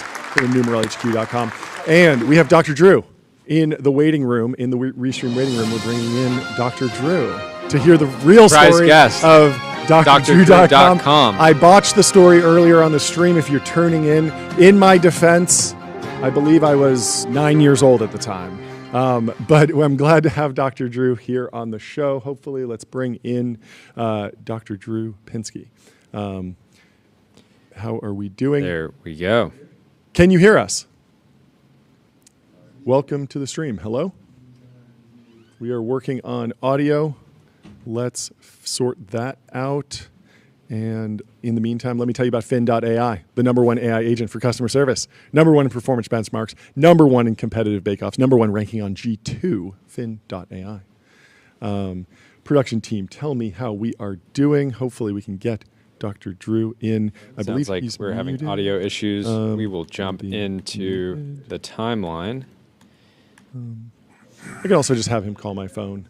I'm hearing something. Can you hear us? Oh, I hello. hear you. Do you hear me? Oh, wow. Wow. Looking sharp. You really undersold this. You said you were just going to do a phone call, and now here you are. No, I thought I'd do the full Monty here. This is amazing. Okay, so first off, I need to apologize. I completely botched the story of DrDrew.com. In my defense, I believe I was 10 years old when I stopped by the office as a kid, but please break it down for us. It's so funny. The only thing I found disturbing was how miserably you did with my credentials. Oh, I'm sorry. Let me start with that.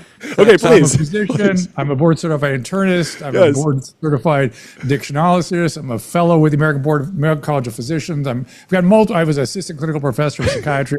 Practiced medicine my whole life. I'm not a psychologist. Okay, yes. But we did do Loveline back in the day. I loved Loveline. I sincerely love Loveline. I wish I listened to it constantly. It was amazing. Well, it was very popular, and it served a function back in the day. But this business spun out of it, and I thought you guys would really like to hear this history because it is a piece of history. Yes. Incredible. So, good friend of mine from high school, Polytechnic High School. Yeah. We went off to Amherst College, and then he went to Harvard Business School. I went to medical school. And I'm going along doing all these wild things, practicing medicine and then doing radio. And he shows up and he goes, I want to show you how to form a business. We're going to do a .com company. And of course, I was hearing about all the .com stuff in the wind. And he'd got some seed capital from a company in Orange County, like $1 million. And then he put together a little board, and he grabbed me by the arm and took me up to Sand Hill Road, and we sat at SoftBank rather. Yeah.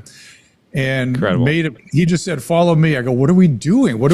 I had no idea what we were doing. Didn't know how to start a business. I didn't understand. Had you bought your .com, by the way? Had you gone out? Probably had done something like that at that point. I don't think we would have been sitting there without that. Yeah, exactly. And he just goes, follow me. And I was like, okay. So I followed along, and they go, well, what do you want to do? And I'm like, so I don't remember what I said, but the 6 or 7 SoftBank VC representatives marched out of the room. And my Harvard Business School friend was anxious, and I didn't even understand what was happening. Still, I did not. And they came back in, and they go, okay, $10 million. That was that. Let's go. We went down and we built the company exactly as you described it. And in fact, it drove my wife crazy. She goes, what are people doing here? Why aren't they working? It shouldn't be this nice an environment. But most of that was for the tech team. And you pointed out how weird the tech situation was. You got that part exactly right. But the part you got wrong is, remember, people didn't have any idea what a website was. Yeah. And so we had an editorial staff, we had a medical staff, we had a marketing team, and they envisioned, I kept saying, why do we need a magazine on my computer screen? Why you're building this really great magazine, but with a chat room and with some feedback. And all these sort of trigger words back then were interaction. Sure. And I didn't understand, I saw no value in any of it. I kept saying, we had 120 employees, and we had a board of directors from Northern California who were demanding we, quote, get big fast. This is an interesting story. Get big fast. Yeah. I came to our first board meeting. I said, look, I'm trying to decide if we should figure out how to make money, how to make this profitable, or what we should be doing, or how to, Did they tell you, don't worry about that? Don't worry about that. Worse than that, this one guy goes, he was manic as hell, and he goes, if I thought you were so stupid, I never would have been on this board. And he jumps up and he goes, here's how you make money at .com company. And there was a giant whiteboard, and he wrote in huge letters, get big fast. And they were demanding we burn through capital faster to try to get big fast. So that became it was the weirdest thing I ever seen in my life. But the one thing I got right, I kept saying, it's going to be video. Why else do we need this thing? It's going to be video. But look what we're doing right now, right? Yeah. And I just kept saying that. And we put together a 1-night-a-week television show that was really a high-quality show. We still have some of the tapes from it. And everybody came in. Paul Rudd, Tommy Lee. Everybody came in on that 1-night-a-week show because it was the cool thing to do, because there's this new idea. This .com company creates a TV show. And nobody could watch it. Do you know why? Because you couldn't stream it? Because nobody had stream. Nobody had broadband. Yeah. Broadband. You needed broadband back then. That's how far ahead of the technology we were. How were you guys? Sounds like you weren't making a ton of money, but were you selling the show on a subscription? Like what did that? Was there any business model or like any ads, revenue model? Ads? No. Just eyeballs. Just but eyeballs. So get big fast didn't mean revenue or profits. It meant eyeballs. Eyeballs, get big meant money, meant number of people, and they kept talking about how the curve, how the asymptotic curve would develop around viewership and engagement and this kind of stuff. And we literally, this was a company. I mean, it had lots of traction and engagement and stuff. People were kind of intrigued by it, so people were stopping by and looking at this thing. I'm not sure. We did lots of interviews with celebrities. It was sort of like E meets Teen Beat meets, it was all these different types of things all together in one site. And we literally were sitting in Goldman Sachs on, I believe it was March 19th, 2010. When was that? I'm sorry, 1989 or 2000. The day the NASDAQ fell apart. Oh, sure. the day we were sitting in Goldman Sachs, and the woman across the table was contemplating giving us $30 million on a $110 million valuation for a company that had never made a penny. Wow. And I just thought it was the dumbest thing I ever saw, but I knew it was tulips the whole way, and one friend of mine finally goes, look, it's Amsterdam 1680, it's tulips. You're going to grow Brussels sprouts, or are you going to grow tulips? What are you going to do? And I thought, all right, I'm going to grow tulips. Well, it's interesting to think back, and if it was structured as an investment that was actually in you, in your name and likeness, it would have been a tremendous investment, but that wasn't a good .com story. It was why we got the money, though. In fact, there's an Inc. article on my wall here. I was going to actually pull down and wave in front of the camera, but it'd be almost impossible to do it. Where they were sort of saying that's what they were, that's kind of what they were thinking they were doing. But it was not a clear thought, but they were looking for brands. Yeah. And I don't think they really knew that was not a fully developed thought at that time. Yeah.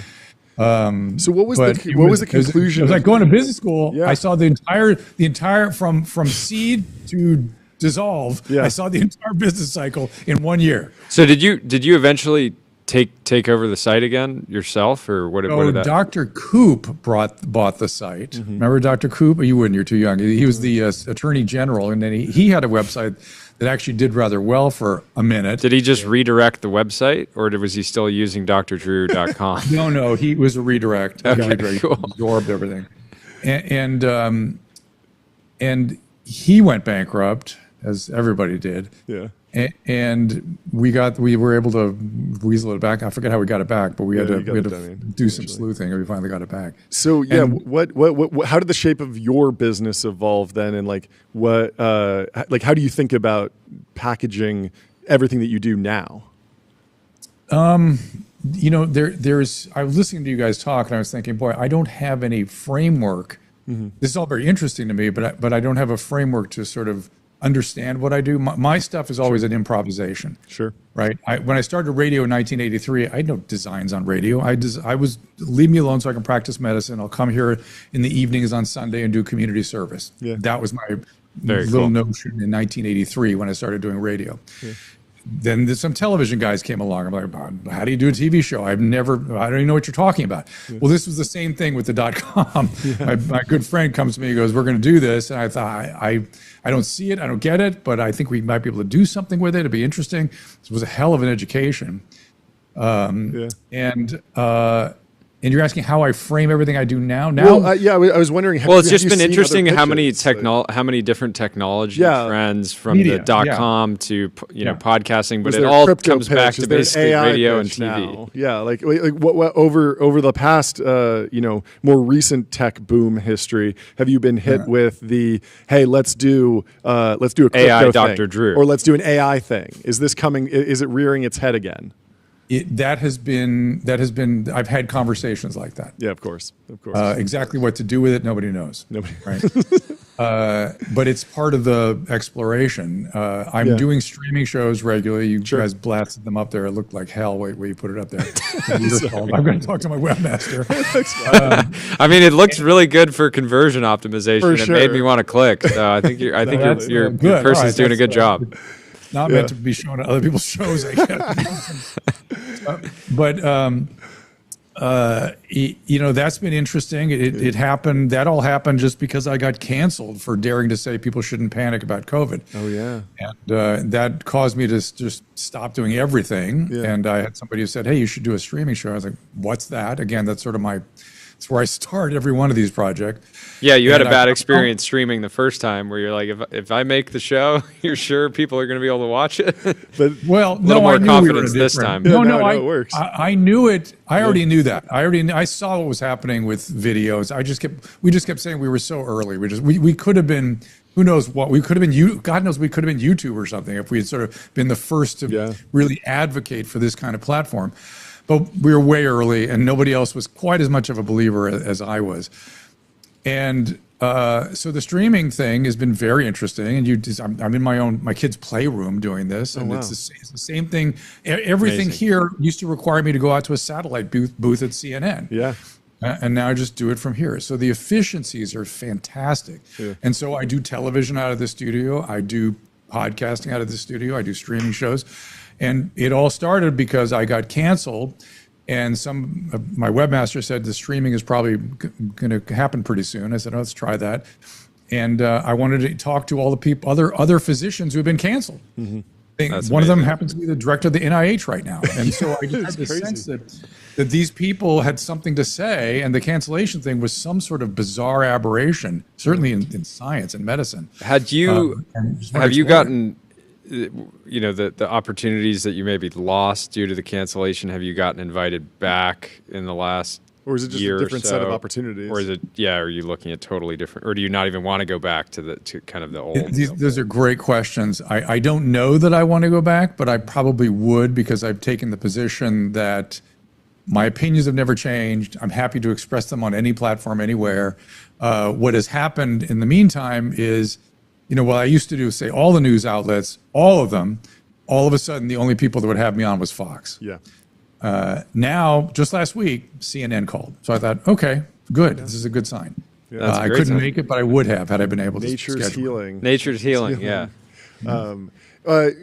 We've been really obsessed with this idea that sort of a barbell is emerging in modern media, where all the value either accrues to the platforms like YouTube, Twitch, Instagram, or the individuals, the Joe Rogan, the Andrew Huberman, the Dr. Drews, 100%. And that it's very hard to actually build anything in the middle. Would you agree with that? Is this something that you've kind of experienced? It feels like something that.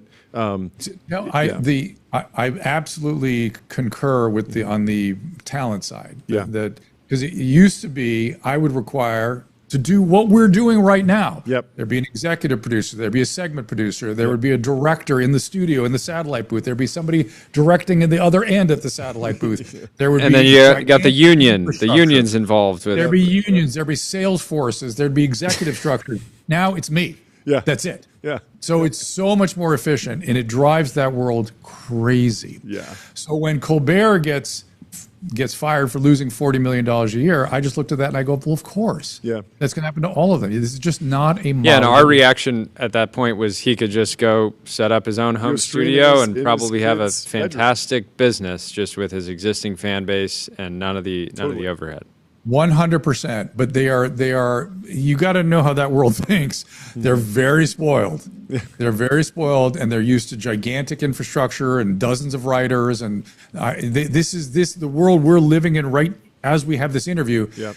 To them, looks sort of cheap and dumb, and people aren't talented to do that. The real people back us with infrastructure and money.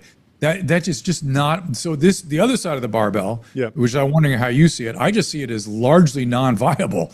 So much of it has got to shrink dramatically, and it's resisting. Yeah, it's resisting like crazy. Yeah, I mean, I would almost put the traditional media corporations like in the center. When I think of the far big mega side of the barbell, I think of the platforms: Spotify, Facebook, Meta, YouTube, Twitch, LinkedIn, the networks, and they actually accrue a ton of the value, and it is extremely hard to start one of those companies. And if you do, you're not talent at all. In fact, you're probably an engineer, and you probably at this point have the backing of like a state government, because that's the only way TikTok got going, was so much energy and capital flowing in to actually break through. The ship has sailed on starting like new platforms for the most part, in my opinion. I think that's probably right, and they don't need to buy talent. No, not at all. It just comes to them naturally, and they give 50% of the revenue or whatever. We would rather just have you jump on our show from your studio,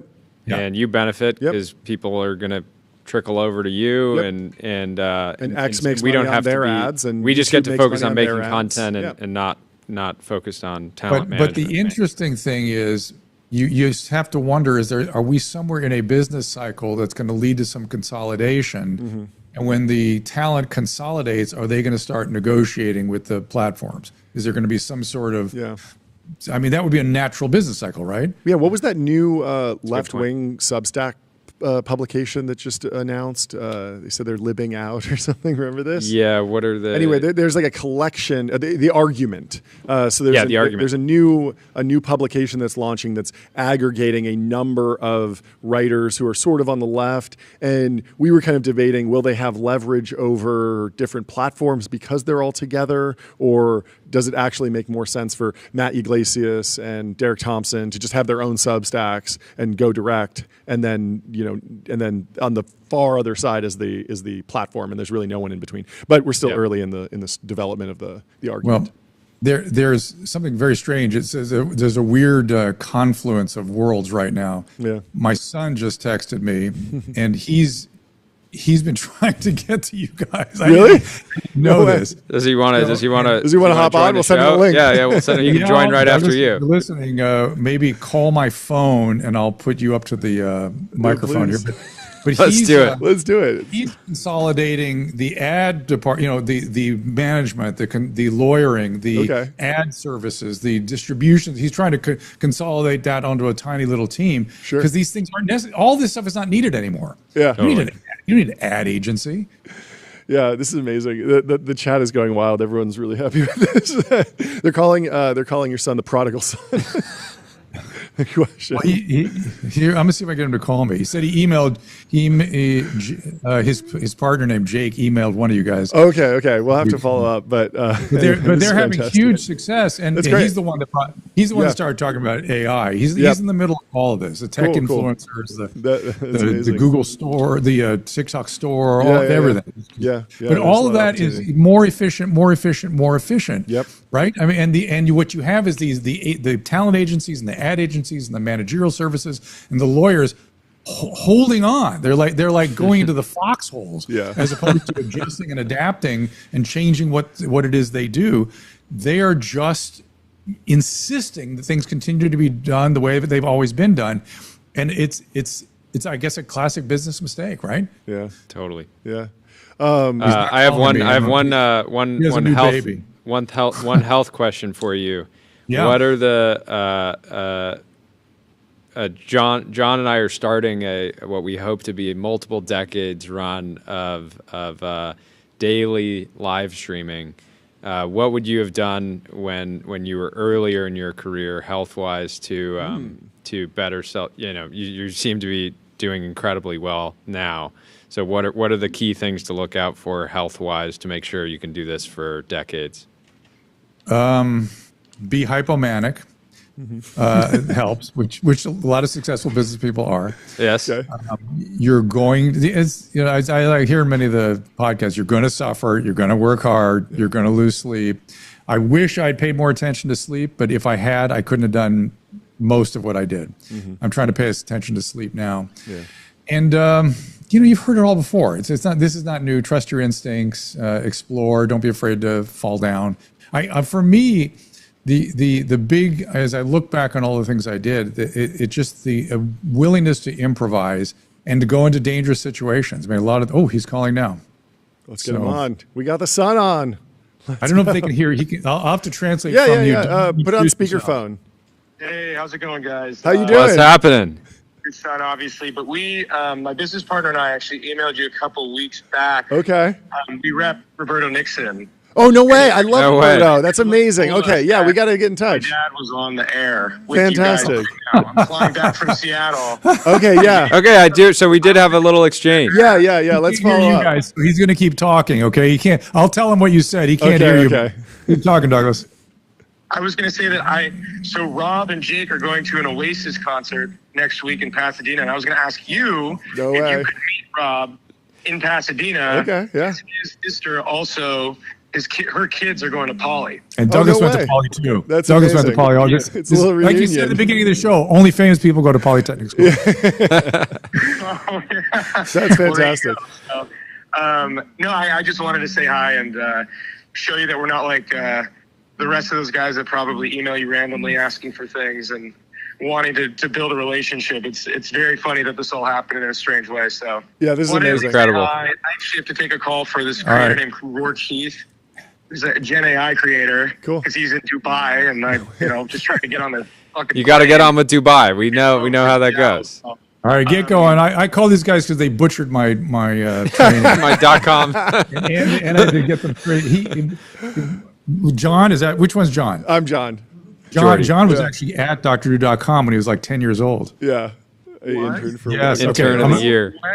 Yeah. I was in the very cold data center. Yeah. Okay. Racking servers. That's spectacular. So there's a long history on all fronts. And he went to Poly. So okay, we'll talk later. Yes, and he went to Poly. Amazing. All right. Okay. I have one more question on the health side. For you. Okay. Sorry, Douglas. Later, Douglas. Later. Yeah. For you. Last week, we had Mark Cuban on the show. He said that drinking raw milk is extremely dangerous and should never be done. Yet, Is there anything to that? I'll go on the record. I drank a liter of raw milk every day for 2 years straight. You were fine? Yeah. What's Did he anecdotal. Why? Did he explain why? He didn't give any underlying rationale. Yeah, I doubt he knows why. He was just saying that the LLMs might convince you to drink raw milk, and that might lead to some sort of doom scenario. You can get brucellosis. You can probably get tularemia. You can get listeriosis. Okay. And we can treat that with antibiotics, no problem. Okay. But they can make you very sick, and they're very rare. Yeah. I wouldn't do it, but I don't. The fact that look, there's something terrible going on. Yeah. Where people are so fearful of being the biological agents that we are, and the reality that we are going to die, that they are afraid to live. Yep. Living well is the goal. Yeah. Not living forever, not living perfectly free of illness. Yeah. It's living a good life. And we are off of that. That's great. We are so far off of that, it is disgusting. And for a non-physician to have an opinion about milk that contains pathogenic organisms that he's never heard of or he learned to pronounce yesterday is disturbing to me. It's the same thing as when people went after hydroxychloroquine the day they learned how to say that word, a medicine I've been prescribing for decades. Yeah. So we are so out of whack with this going to live forever, fear of death, illness, infection, shit. Yes, we are. My generation of physicians, we walked into illnesses that had 100% fatality. AIDS had 100% fatality, and we did not know what we were dealing with. And we didn't cower in the corner. We marched in. It's the right thing to do. I don't know what's happened. I can't understand this at all. But here we are. We need to focus on living well, living a good life, period. Did you predict biological stuff comes what may? Did you predict the decline of alcohol consumption? I did not. It seems it's fallen off a cliff, right? Yeah, I did. That's still surprising to me, but it fits with the lack of dating and the lack of having sex and the lack of socializing. That was a prime social lubricant for decades. I'm glad to see it. It's a good thing. People are starting to understand it's a poison and it's not good for any tissue in our body ever. But it makes me also. I mean. What happens? When did we become such pussies? When did that happen? That's my question these days. When did that happen? I don't know. I mean, have you ever said something like that on CNN? This is why you got to stay off the networks. You just got to do your own show.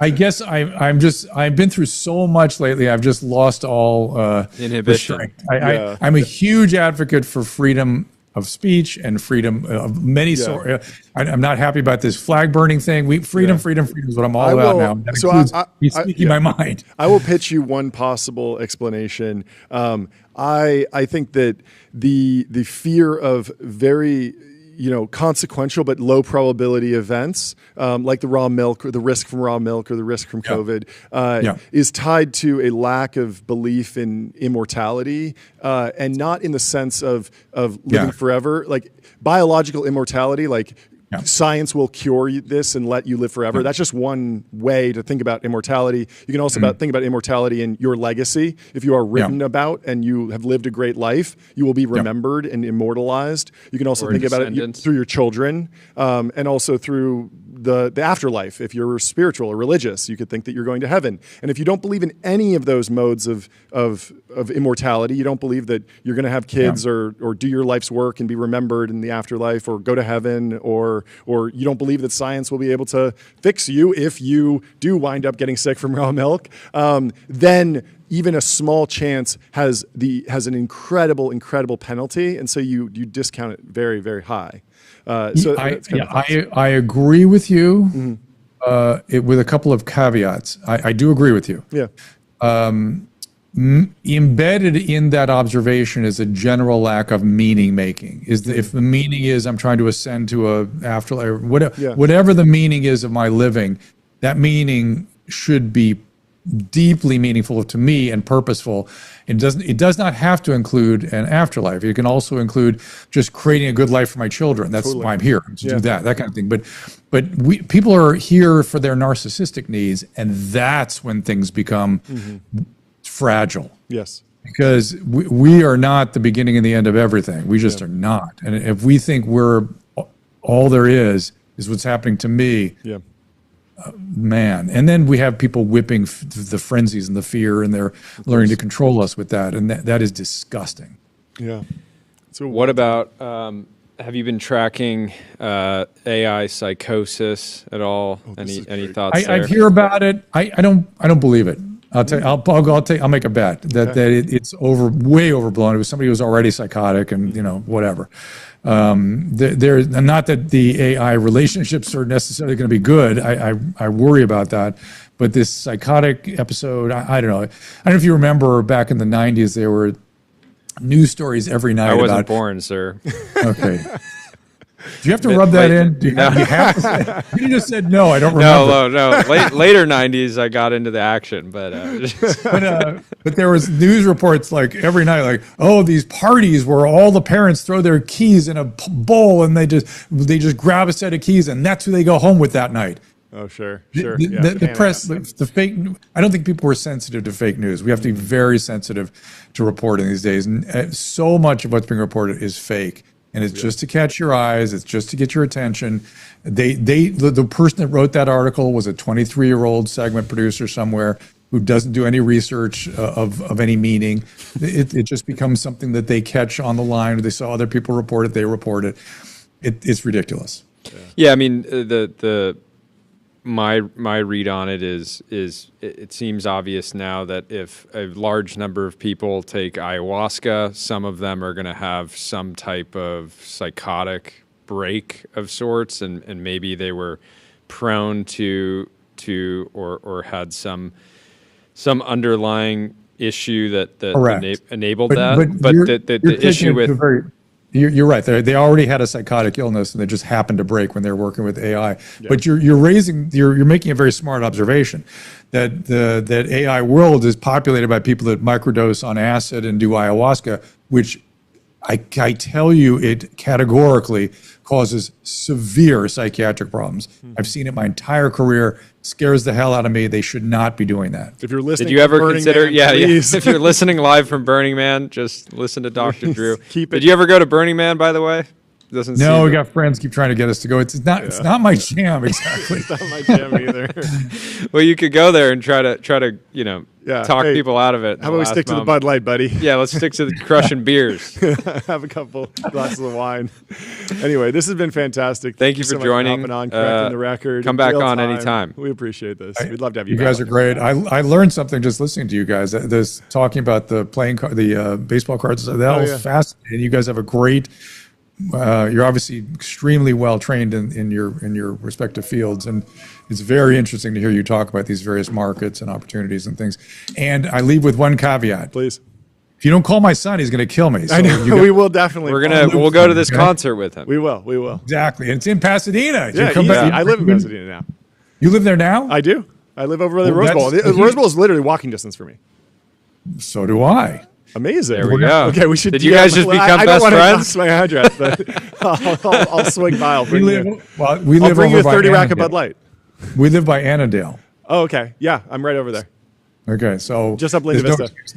No excuse. I don't want to get too precise. Show up with people at my front door. Yeah. Anyway, thank you so much for hopping on. This was fantastic. Great hanging. We'll talk Cheers. to you, Dr. Drew. Bye.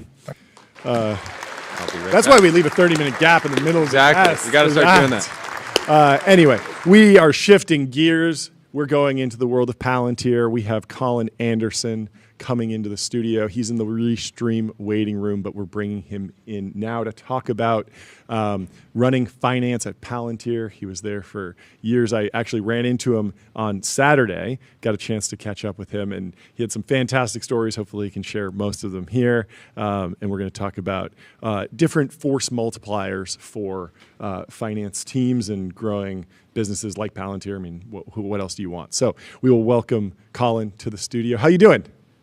Hey, I'm good. Thanks for having me. Good to see you again. It's been too long. It's been almost 48 hours.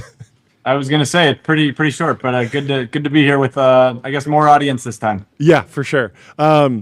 Where should we kick it off? Could you give us a little bit of just history for the listener on your career, your path, particularly like the road into Palantir? I think that's an interesting story. You were touching on some of the stories there, and then we can kind of take this wherever you'd like. Totally. Let's do it. Well, maybe just to situate for those I'm meeting for the first time, Colin Anderson, co-founder here at Friends and Family Capital, venture firm we started. And before that was the CFO at Palantir for a very long time, led finance there for 8 years. So what does that mean? Intersection of supporting great businesses through finance for 2 decades. And a lot of scar tissue is the other thing that means. And how do you share that with people? Getting into Palantir, that was really saying, hey, who's working on a really hard problem that matters? And if you look at the time, you had, we were still post 9/11. We were still trying to overcome the false trade-off between national security and being able to defend ourselves, and also privacy and civil liberties.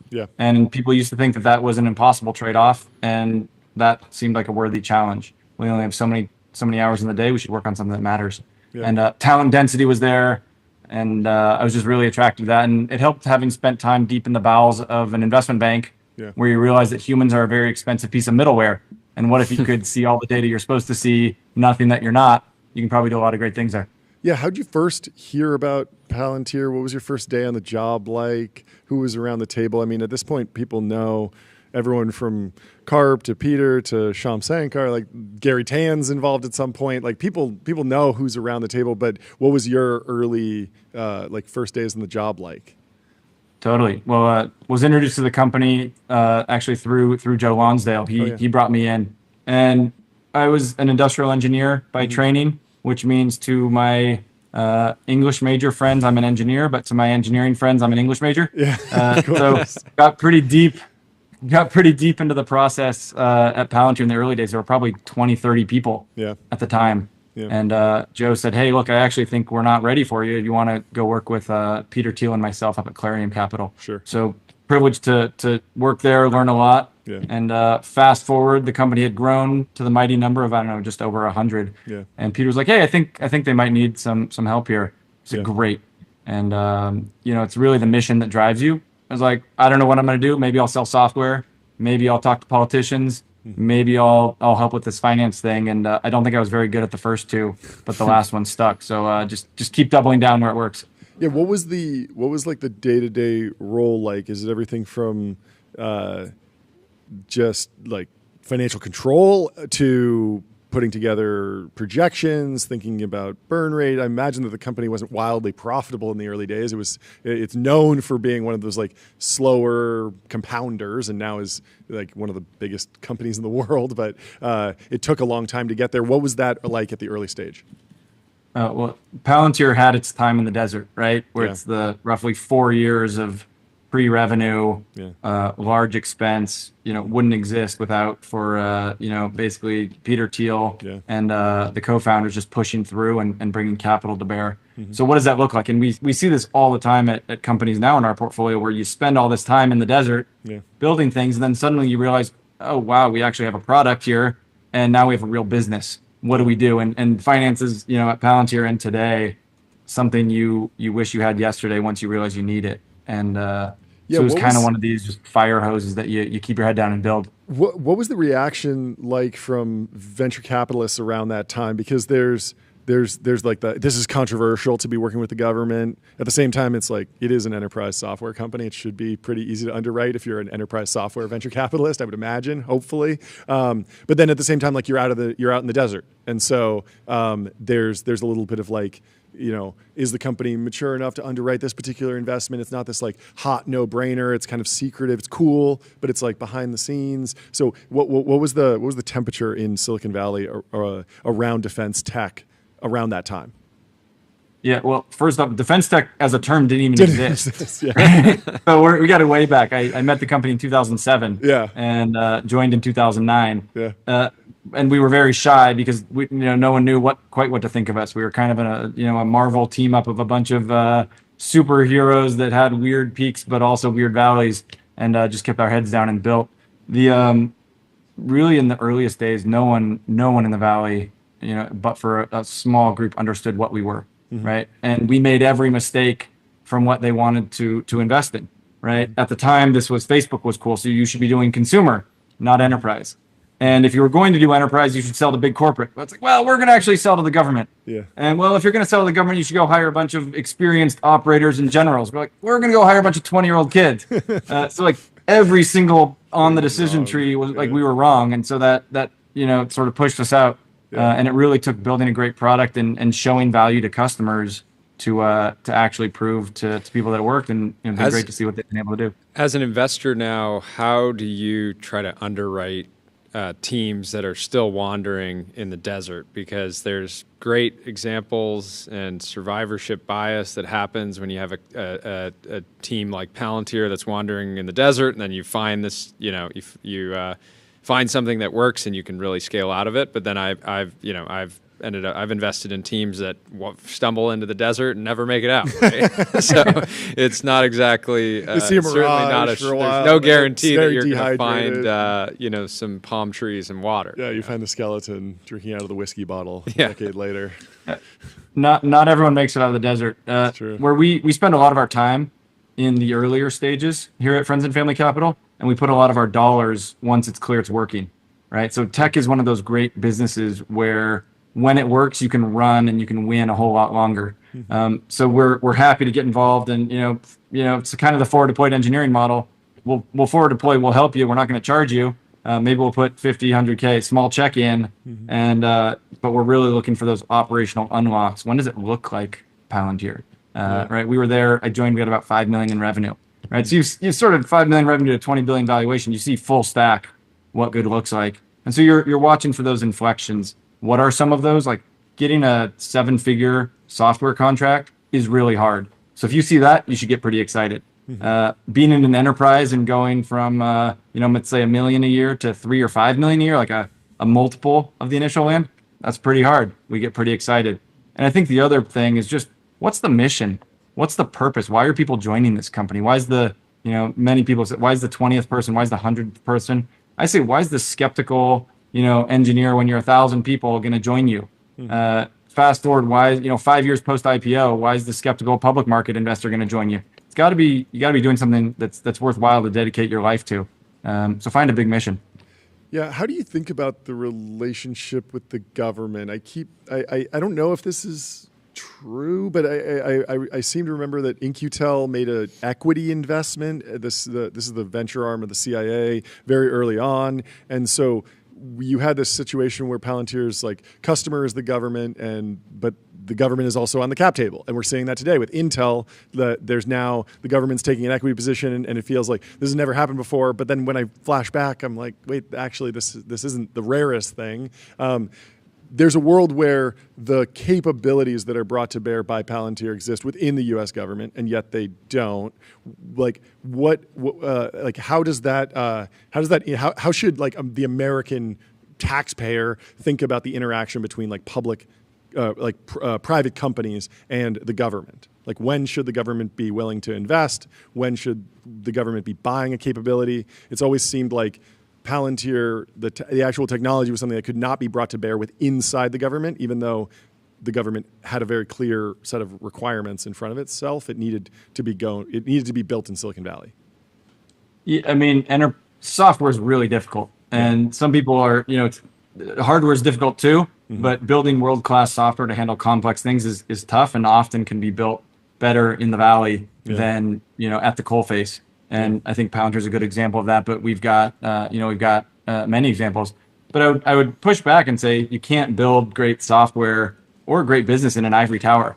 And I think one of the great things about Palantir, and you've seen Anduril, and we've got a company, Peregrine Technologies, they're really breaking down the barrier, saying we're going to go build it in an ivory tower, and then we'll sell it, and people will just use it. It's like, no. If you think of a spectrum of product and services, right? Everyone always put Palantir in the services bucket for the reasons we were misunderstood. Really, what you're doing is you want to capture the perfect value delivery of services, right? You're solving one thing for one person that 100% solves their problem, but you want to do it as a product. But the product roadmap, the traditional playbook says create distance from your customers, not create proximity.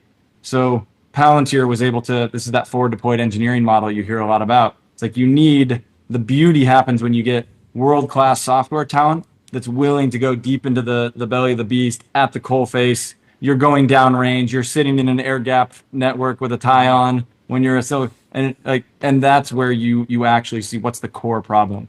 Yeah. So we really, I think Palantir did that in spades. I look for that every day at Friends and Family. What companies shouldn't be using the forward deployed model? Because anytime something becomes a meme, then everybody starts applying it. It sounds like it makes sense. This is the whole Uber for dogs kind of meme. People were like, we're Uber for this. And it's like, wait, there's actually unique things that in Uber's sort of supply demand. Consumer packaged goods. I want Andrew Huberman to come pour this yerba mate into my mouth. It's forward deployed caffeine salesman. It's funny. Yes, you should run anytime you hear someone pitch themselves as I'm the X for Y. Yeah. Just run. Yeah. The FDE model, it's great in certain markets. It's terrible in others. Mm-hmm. The only reason Palantir could pursue anything with deploying is you've got to be solving a hard enough problem, right? So you think of a world-class engineer plus their equity dilution. I mean, this is an expensive check. So you really have to be a capital allocator as a founder to want to pursue this model. So if you're selling things, small and medium business where your average contract to land is 20K, 100K or less, you shouldn't look at this. Unless you're saying, let's get out there, let's R&D, let's productize it and push it out. When you start to get up into those 7-figure plus contracts, that can support it. If you're doing 8 or 9-figure, it definitely can support it. But then, even then, you get people think they're doing it. So I love these conversations. I get probably 1 inbound, 2 inbounds every week of like, hey, how'd you do forward deployed engineering in the early days? Yeah. And you can understand if someone's in a position to build it by the questions they ask around it. So you'll get these like figuring out the footwork. What's the pre-sales? Who does it? Pre-sales or post-sales? Is it customer success or is it sales AEs? Yeah. And like, if you're looking at the FDE model through that lens, you've lost the plot, right? It's really like, let's start with first principles. How are you thinking about focusing the firm on stage or theme or sector? Do you have any kind of guardrails? Well, they already have a round named after them. Yeah. Well, it's funny on the round. So Friends and Family round, it's usually the early days when it's like a deeply consultative relationship and people who have your best interest at heart and want to, do it. And I don't know, but when we got to the later stages of building Palantir, right, it was there through the Series K, the nature of the relationship changes with your investors around the table. So the ethos here in the name is how do you extend, Jordy, to your point, how do you extend that Friends and Family mentality and really partner and deliver and sort of live your values, so to speak. Like, don't take board seats, be deeply consultative, forward deploy your finance people if they need help, all those sort of things.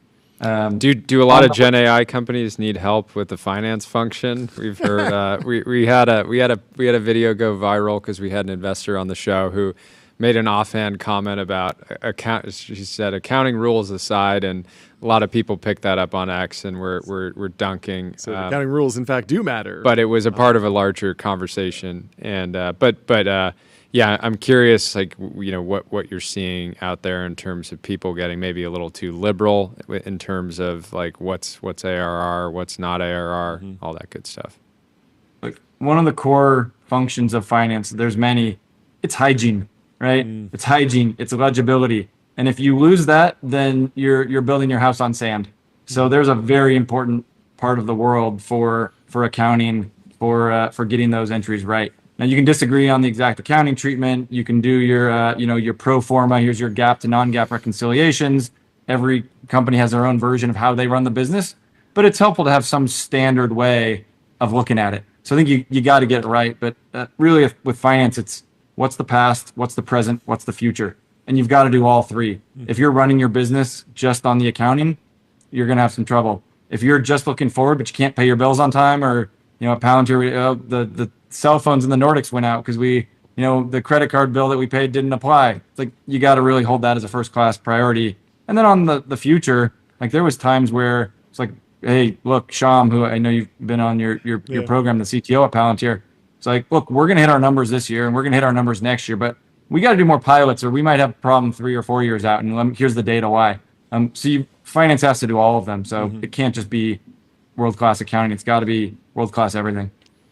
Lessons from Palantir's IPO that you think now that the IPO window feels extremely open, God willing, it'll stay open forever. But any lessons from the Palantir IPO, or that you would advise a founder that's exploring opportunities in the public markets today?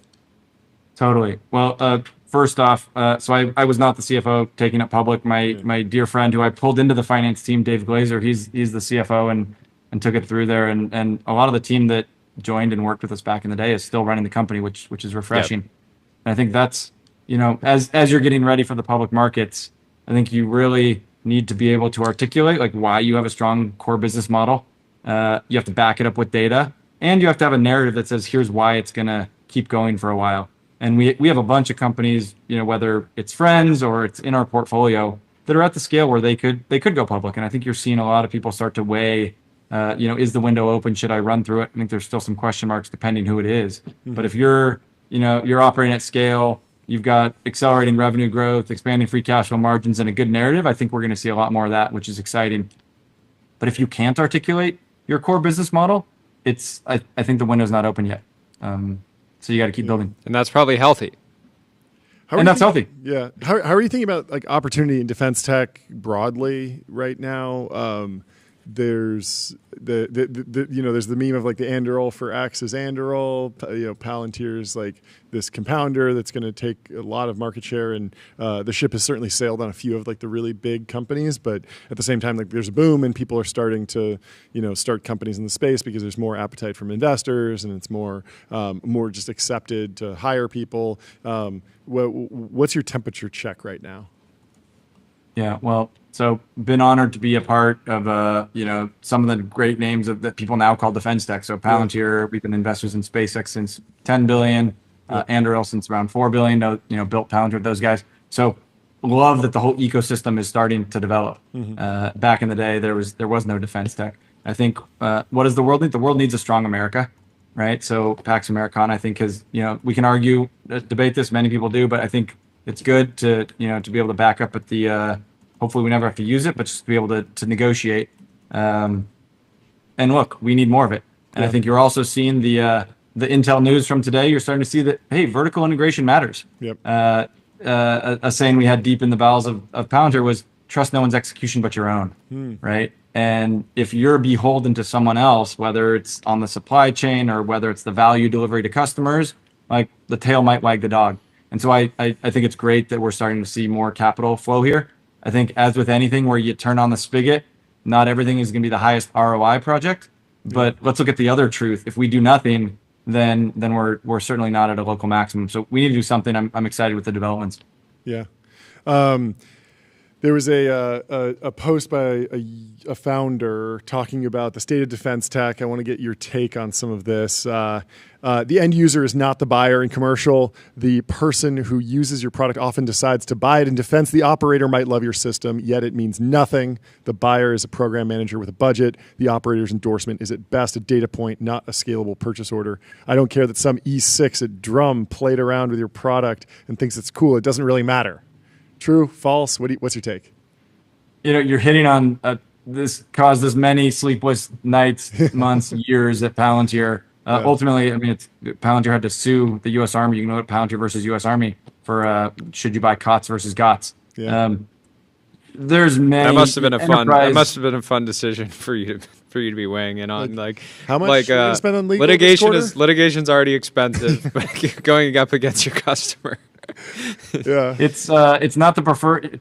Let's just say they don't teach that in a classroom. Yeah. Right?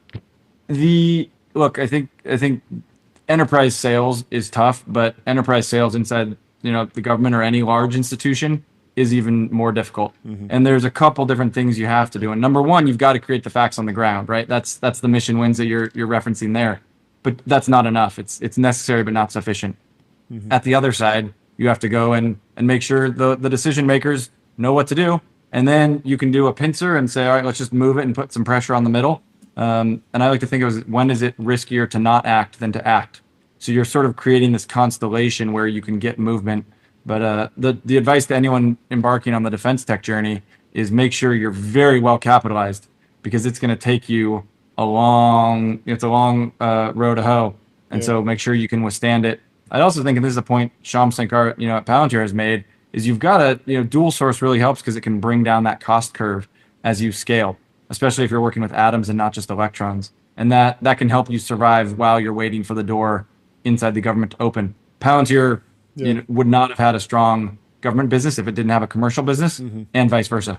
On that note, Chris in this post says, if you're pitching dual use, you're probably just unfocused. Real dual use companies are vanishingly rare. The example he gives is Palantir.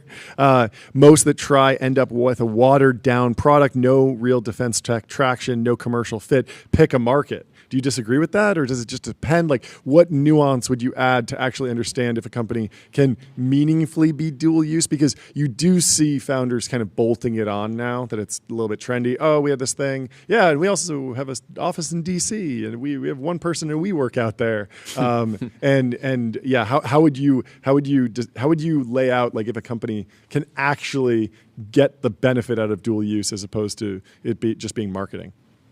Totally. Well, it's easier to change lines of marketing than lines of code. Yep. Right. So you've got to start out from a first principle and say, what is the thing that ought to exist? Yep. And if you look at Palantir or any other class that's built dual use, it's saying I can build one product, and with a little bit of customization at the end and just the end, then it can be sold to both for a very important but different reason. So an example, also in our portfolio, we have Astronis, right? They're building micro geo satellites. Yeah. Same, broad category. There's a few tweaks, but who doesn't want the sovereignty over their data, right? And so if you need that, you can sell it in a defense capacity. They've been down selected on $2 billion plus programs, so a lot of work to do, but that's exciting. It's here from Astronis. We love those guys. Yeah, and then John's we got John on the show. On the show. He's great. Yeah, he's great. And then also on the commercial side. Like, let's say you need, more trunking and backhaul, and a lot of telcos are turning to this from the disruption they're seeing in the market. Sure. So I think that's one of those ones where they're not building two types of satellites. That's a terrible idea. Yeah. But if you can build one thing and sell it to both parties, that helps bring down the cost curve. Fantastic. Totally. Jordy, you have anything else? No, this is great. Thank you so much for taking the time to hop on. This is fantastic. We will talk to you soon. You're our new finance correspondent. Is that Sleeping Bear Dunes behind you? Close, but I'll tell you next time. Okay, you'll tell me next time, because somebody in the chat said bullish on the painting of Sleeping Bear Dunes in the background. I was just trying to take credit for identifying it, but I was wrong because they were wrong. That's right. But anyway, we'll talk soon. Well, good to see you guys. Thanks so much. Thanks for coming on, Colin. Cheers. Bye. Bye. We have Truman Sachs coming on in a few minutes, but in the meantime, let me tell you about ADIO, Customer Relationship Magic. ADIO is the AI native CRM that builds, scales, and grows your company to the next level. And you heard Dr. Drew talking about the importance of sleep. You got to get an 8 sleep. Yeah, I mean, get a he pod said 5. that. I was like, we partnered with 8 Sleep, was one of our very first partners. And we had the foresight to understand that if we wanted to do this for decades, we needed to sleep like champions. It really was one of those partnerships where it was like, this is going to be additive in like more than in many, many ways, right? 93. I probably got back in the 90s, 7 hours, 47 minutes. I put up, what did I do?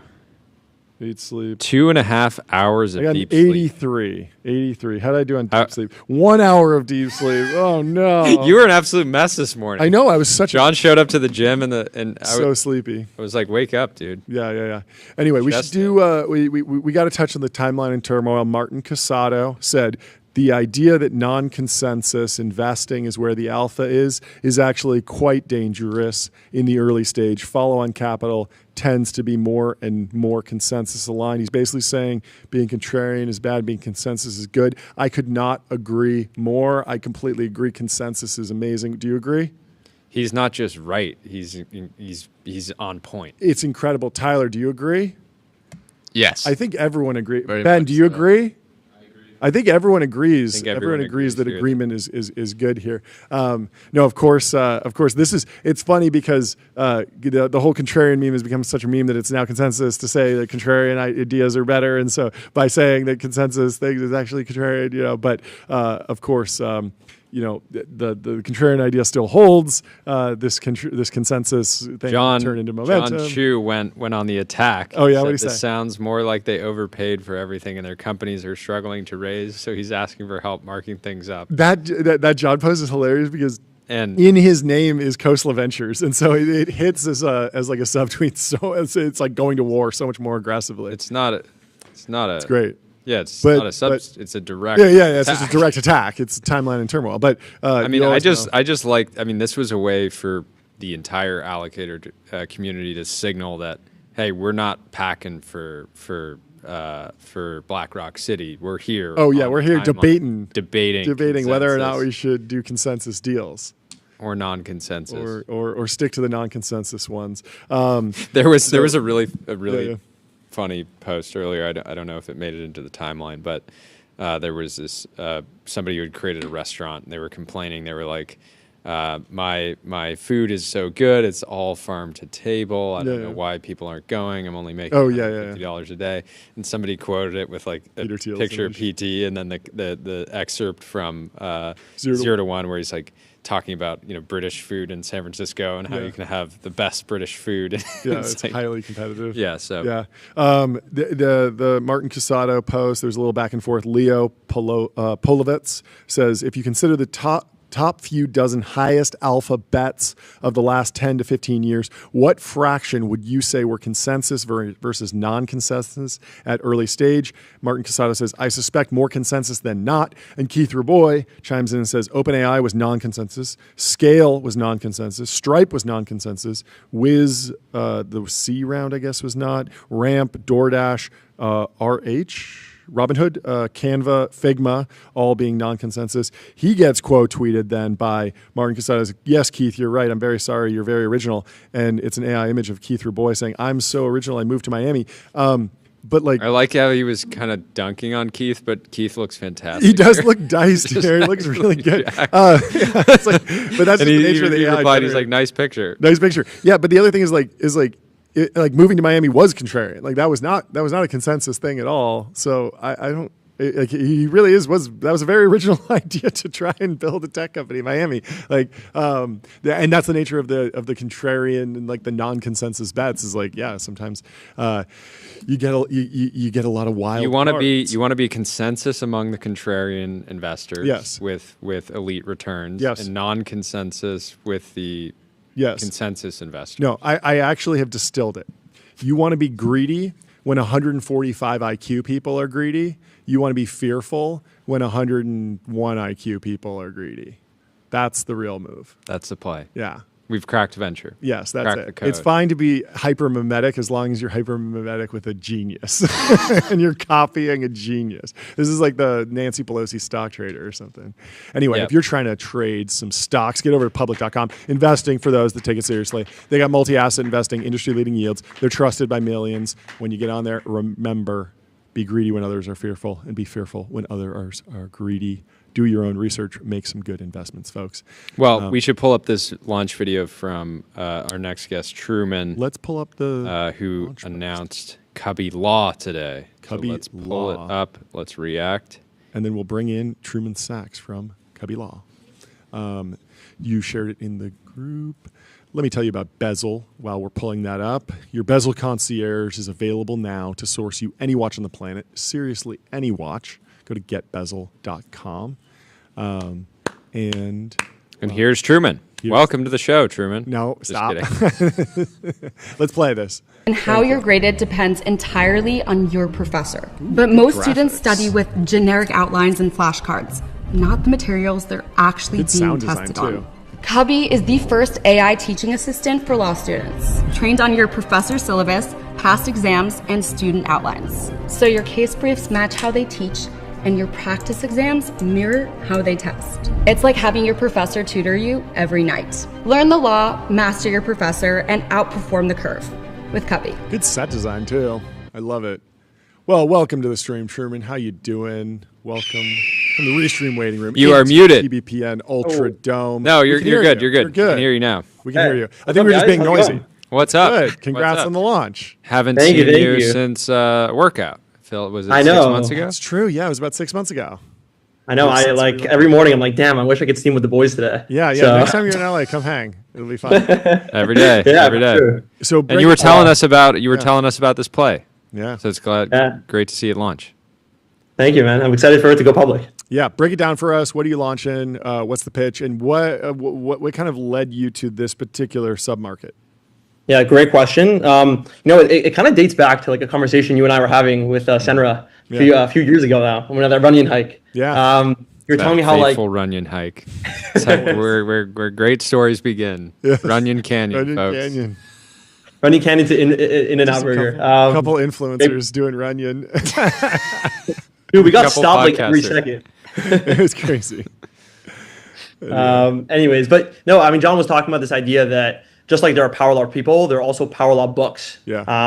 It's a Coogan idea right there. And 0 to 1 is what we both agreed is the business power law book. Yeah. And there's a quote which I think like kind of defines my personal operating philosophy, which is like the perfect target market for a startup is a small group of particular people concentrated together and served by few or no competitors. Mm-hmm. So I think that like sums up the law school industry in a shell. Yep.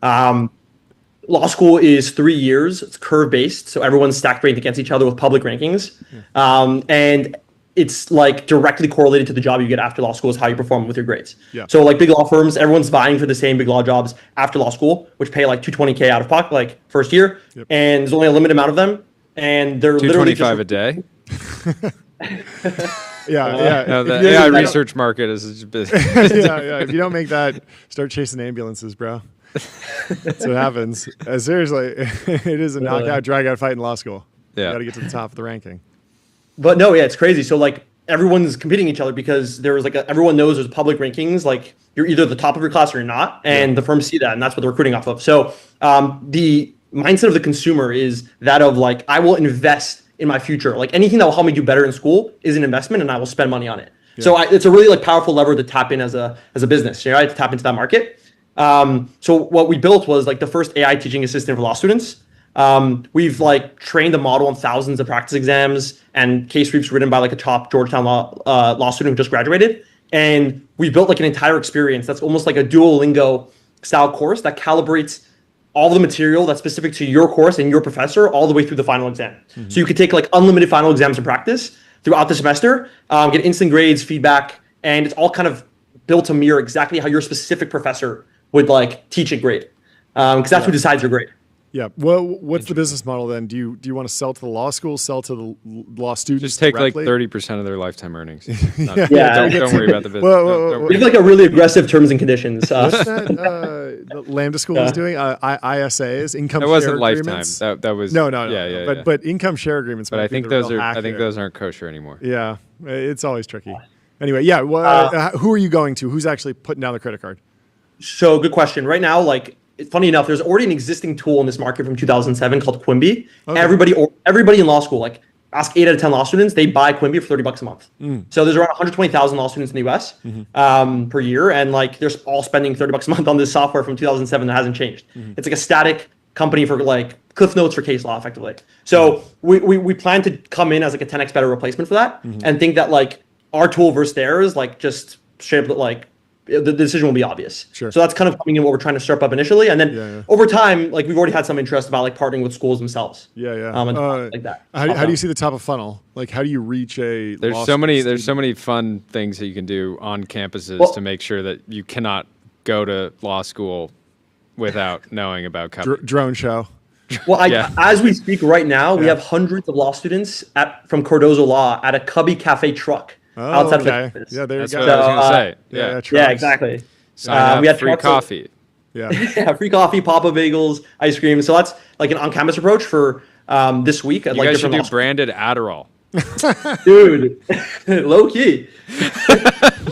Do not do that. Do not do that. That is illegal. I'm sure there's a telemedicine company that could. No. The Cubby Care controlled substance. It's specifically you cannot do that.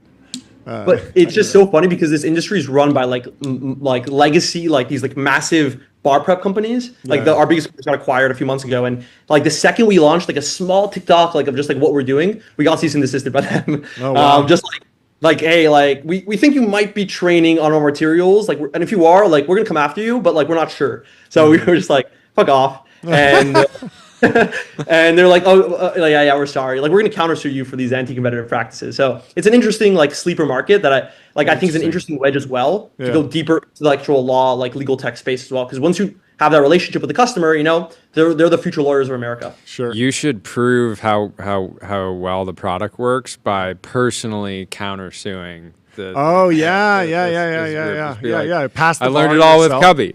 It is particularly difficult to pass the bar without going to law school. You have like there's one loophole where I believe you can like mentor under a lawyer and they can say that you're allowed to, but in general you cannot take the bar and pass it just because you did the studying. Like you have to be in a law school accredited. It's all to control the number of lawyers to drive up complex. Well, maybe we'll open our own law school at this point for kids who just are fed up with the traditional system. Yeah, there's like one online law school, or there's only a few like that actually let you do it in this particular way. Like it's very like hacky. It's a very tightly controlled like market in general. Sounds like you tried to hack it at some point.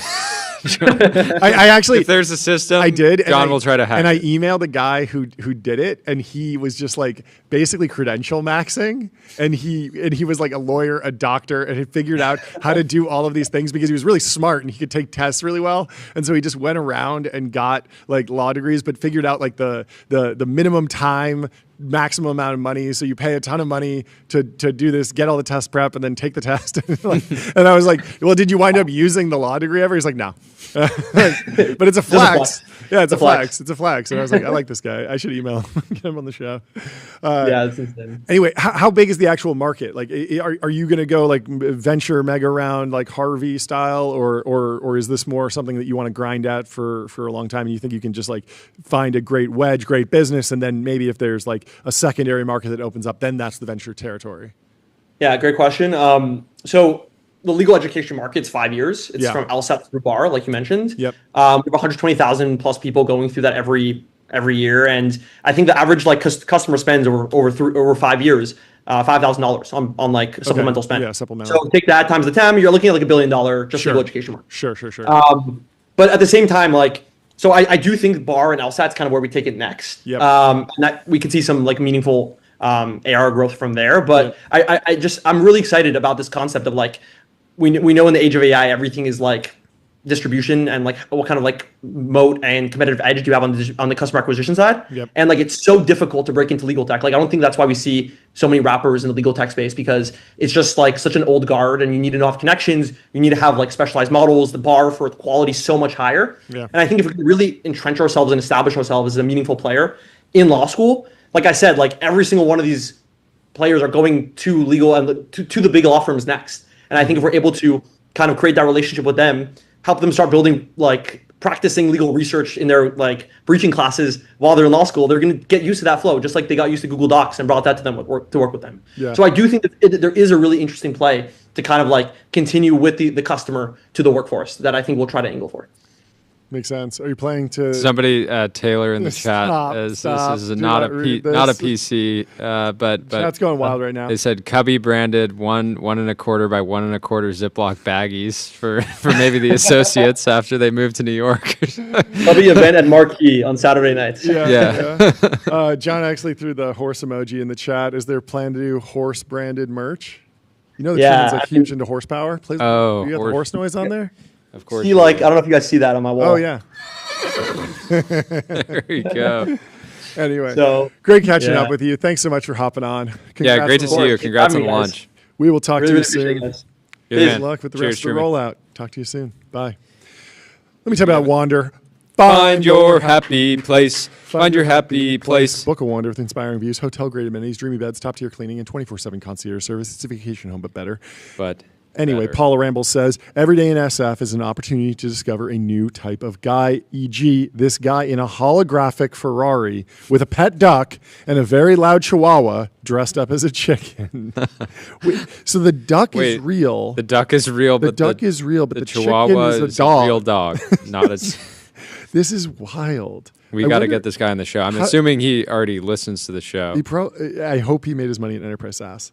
That would be incredible. It has crypto written all over it, but it could be driving business value with vertical integration or something. I don't know. Well, on Friday, Alexander Wang announced a partnership with Midjourney to license their aesthetic technology for our future models and products, bringing beauty to billions. And David Hull says, bringing sublime tools of creation and beauty to billions of people is squarely within our mission. Excited to partner with the titans of industry to make this happen. How much do you think they are paying to license Midjourney's tech? I have no idea. Has it leaked or no? I'm just purely speculating. I mean, I would go out and guess that it's hundreds of millions of dollars. Yeah, I mean, I would imagine it's priced based on like inference, right? It's probably like some margin on top of like Midjourney's inference infrastructure. And I believe Midjourney was fantastic at optimizing inference early on. They were known for, because the images take a minute to generate, latency, actual latency like to the data center doesn't matter. And so if you're in America and you're generating an image on Midjourney, that generation will happen halfway across the world in a data center that's at not peak load. And so they're basically always moving, allegedly, I have no idea if this is true, I just heard this on the podcast one time, but they're allegedly moving inference around the globe to find pockets of available compute to do the inference. And I mean, I think the Midjourney models are so good, they should be able to do a ton of optimization, bake it onto a chip at some point, who knows, but it's certainly... Like having Midjourney in Instagram makes so much sense. 100% agree. The reason this feels like, I would say the Midjourney team and David, I'm sure they're not interested in flexing some big number on the timeline. I'm sure Meta at the same time doesn't care to have another massive deal even be announced. But this feel in the way that the licensing, think about when we've been hearing technology licensees in the sort of AI wars. These end up being, Google paid $1 billion, billions of dollars to license windsurf, right? And so, what do you think, Tyler? How do you think the Midjourney partnership will play out with Meta? And they might need to rename because this is anything but a Midjourney. It's definitely interesting. David, he also replied to that post. He said, we remain an independent community-backed research lab with no investors. Yep. So we just now have hundreds of millions of Zuck bucks coming in. I mean, I'm pretty sure they have hundreds of millions of subscriber dollars. Yeah, I know. That's what I'm saying. Like they have to be underwriting this against well, we could just go get a bunch more customers. Yeah. So I imagine that Zuck had to back up. It's very interesting. I heard David Holz's like secret sauce described as just pure taste. So like they would train a model, they would look at the different like benchmarks and evals and what was performing, and he would just look at the images and be like, we're using that model. Like it doesn't matter what it says, basically. This is I mean it's hard to do really good benchmarks in diffusion models. Like when you're generating like visuals or video or stuff like that. Yeah, I mean, I think you kind of set up like a GAN, like a generative adversarial network, where you have one model that's trying to detect, is this a real image or a fake image? And then you have another, so you're generating a bunch of, you take a bunch of real images, and you take a bunch of AI generated images, and you keep training the AI generated image generator until the detector can't detect that it's fake. And then you have something that produces real images. But I think his goal has been, I don't just want to create images that look real, I want to create images that look good. And so and there's definitely, I mean, you can see even like different Midjourney versions, there's definitely like a style that you can like almost, it's not like immediately obvious, like you can say like that's Midjourney V5 or something, but there is like a vibe that images in ChatGPT, it was like clearly nailed Ghibli's like out of the park, and was probably like RL to some extent like on that, or like optimized for that a little bit, and it was a great user experience, and it was a good decision. But the flip side is that Midjourney's kind of gone for like their own style, and it's great. Yeah, very exciting. I mean, Jordy, have you heard the story of David Holz's first company, Leap Motion? Oh, it's fantastic. I think you've told it before. Crazy story. Yeah, I probably told it. I made a whole video about it and stuff. But basically, it was a point projector that would track your hand in 3D space, so you could pair it with a virtual reality headset to detect hand motion. And so you could actually put it through using this like aftermarket 3D printed device like on the front of an Oculus, and then it could track your hands, doing hand tracking. And I believe that there was a plan rumored to sell the company to Apple, and Apple had already like printed welcome packages to the Leap Motion team. And then I think at some point the deal fell apart. Maybe that was because David Holz didn't want to work at the company, or something happened, and the deal fell apart, and he wound up moving on. But then like took clearly like all those learnings, everything he had studied, and transferred all of that over to image generation when the first like image generation boom started, and then just like absolutely found like a rocket ship opportunity with Midjourney. So fantastic story. Very excited that they're partnering. And then the other story that we should cover, I don't want to miss it. Elon Musk's XAI sues Apple and OpenAI, alleging they are, quote, monopolists. So Elon and the team going to legal war. Musk says the partnership between the two companies has given ChatGPT maker access to billions of user prompts. Interesting. Elon Musk's AI company XAI sued Apple and OpenAI Monday, alleging the companies are illegally thwarting competition for AI companies. The lawsuit says the iPhone maker's partnership with OpenAI makes the startup's ChatGPT the only Gen AI chatbot that benefits from billions of user prompts originating from hundreds of millions of iPhones. That enables OpenAI to use the prompts and feedback to improve its model, a significant advantage, according to the complaint. The suit also says Apple is deprioritizing the apps of competing chatbots in App Store rankings. Is it really billions of user prompts? That is crazy. So I've tried to use ChatGPT. I like ChatGPT. I use it a lot. I have it on my home row. I try and trigger it with Siri every once in a while. I'll press the Siri button and bring up Apple Intelligence, which is Siri, and I'll ask it a question. And then I'll go open the ChatGPT app and type in my actual question, because it does not work. I just had this happen where I asked Siri to calculate the hypotenuse, and Siri's triggered, to calculate the hypotenuse of a triangle with a right triangle with sides that are like 18 feet. We need to calculate something in the studio here. And it just says like, the hypotenuse is equal to the Pythagorean. It just didn't answer the question at all. And then I just had to go over to ChatGPT and have it actually do the math. So there's ways to trigger it, but like I would just be shocked if like your average iPhone I'm sure they're just counting in this lawsuit, counting all people that have downloaded the ChatGPT iPhone app. Oh, you think it's that? Yeah. I don't think it's because it's not that. Gabe Azar, who said earlier he has 15 lawyers in the Azar family, says yet again lawyers stay winning with these pointless cases. The lawsuit says in a desperate bid to protect its smartphone monopoly, Apple has joined forces with a company that most benefits from inhibiting competition and innovation in AI. OpenAI, monopolists in the market for Gen AI chatbots. An Apple spokesman didn't immediately respond to a request for comment. Apple has previously said the App Store is designed to be free of bias, and the company has defended the fairness of its partnership with OpenAI.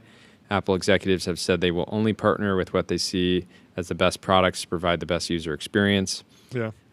So I believe the Apple OpenAI partnership on routing Siri queries to ChatGPT is no monetary value exchanged either way, which is interesting because you could make an argument that both of them would pay, because Apple would be better off if I had ChatGPT kind of installed natively within Apple Intelligence, and then simultaneously ChatGPT benefits from getting more users from Apple ecosystem. So I believe that it just netted out where they don't pay each other at anything. But if you're XAI and you want that relationship, you could go and say, I'm going to pay, potentially, and maybe pull it away and say, hey, now Mac is coming to Apple Intelligence. Might be a hard sell. Yeah, I mean, the challenge here is, I think, the brand.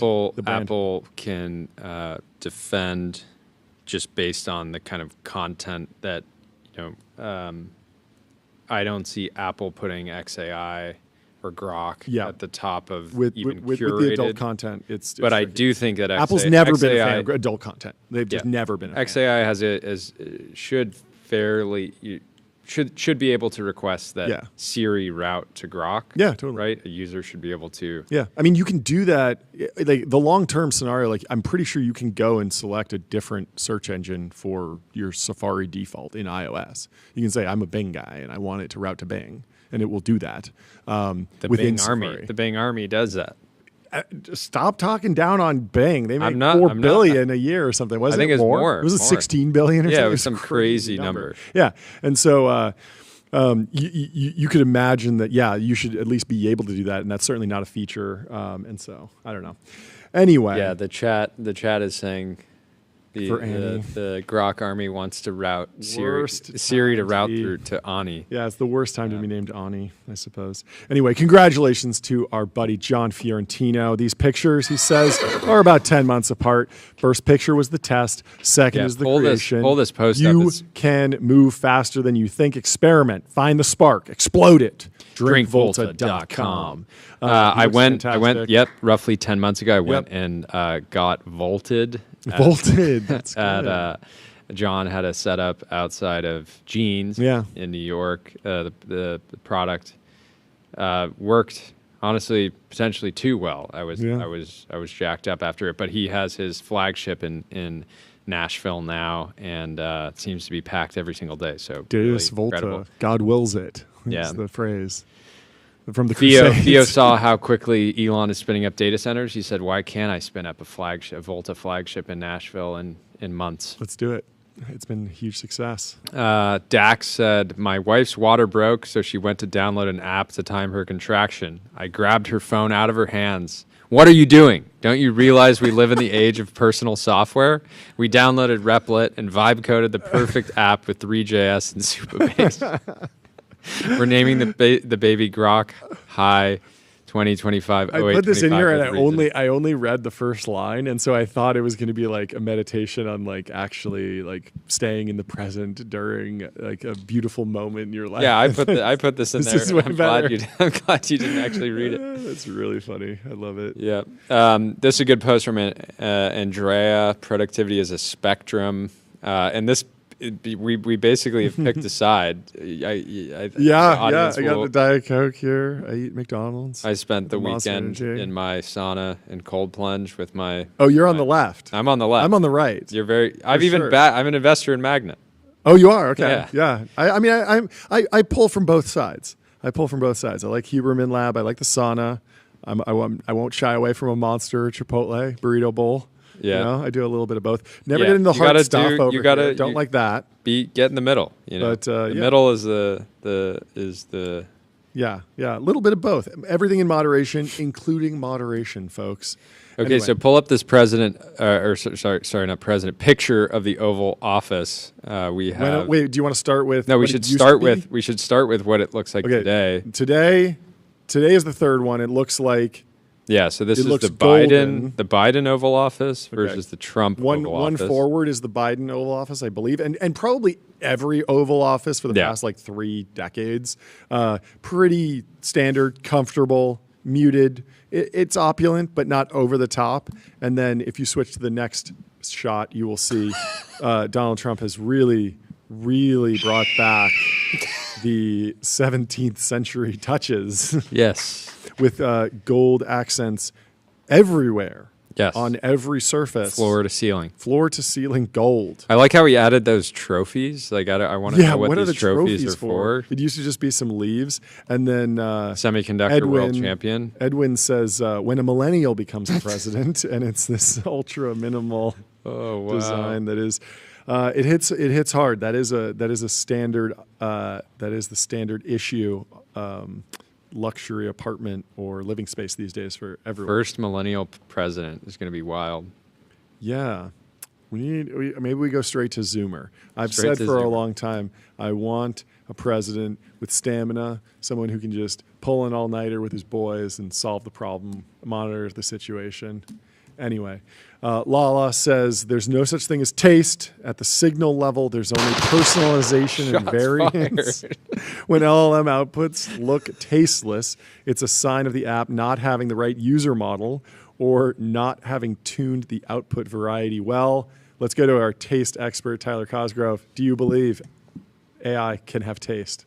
Maybe not right now, but the post just seems like it seems like obviously wrong. Like there's that good Paul Graham post where he's like, "Is there good art?" or like, is there an objective like good art? Yeah. And like obviously there is, because some artists are better than others, right? Because like I'm a worse artist than whoever. Maybe. And like who's a better artist? It's if you make better art, which means there must be better art. Yeah. So like taste is the same thing. There's objectively good taste, because I would say there is good taste. I would say there is not objectively good taste.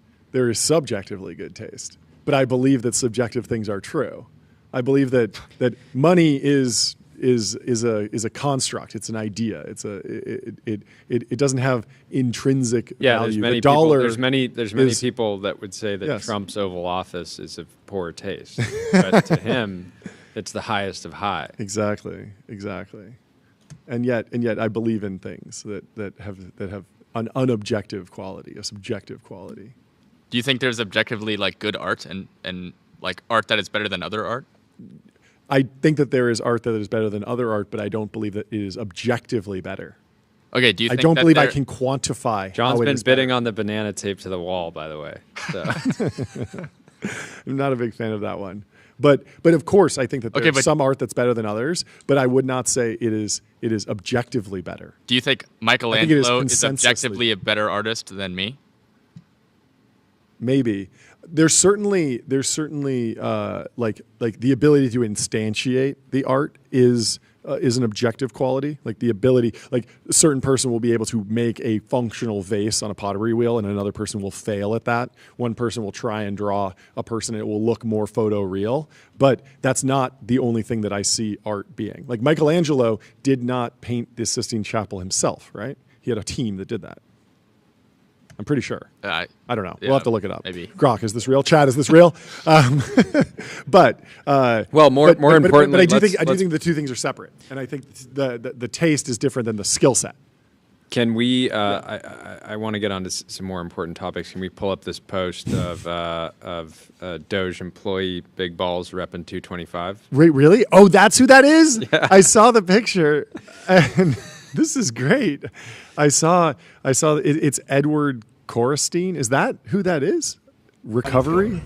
Yeah. This is Mr. Balls. Wow. Just repping it out. Looking great too. Good form.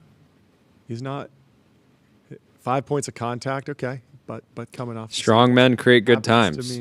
Happens to me. Wow. And this is of course a response to the mayoral candidate in New York City, Mamdani.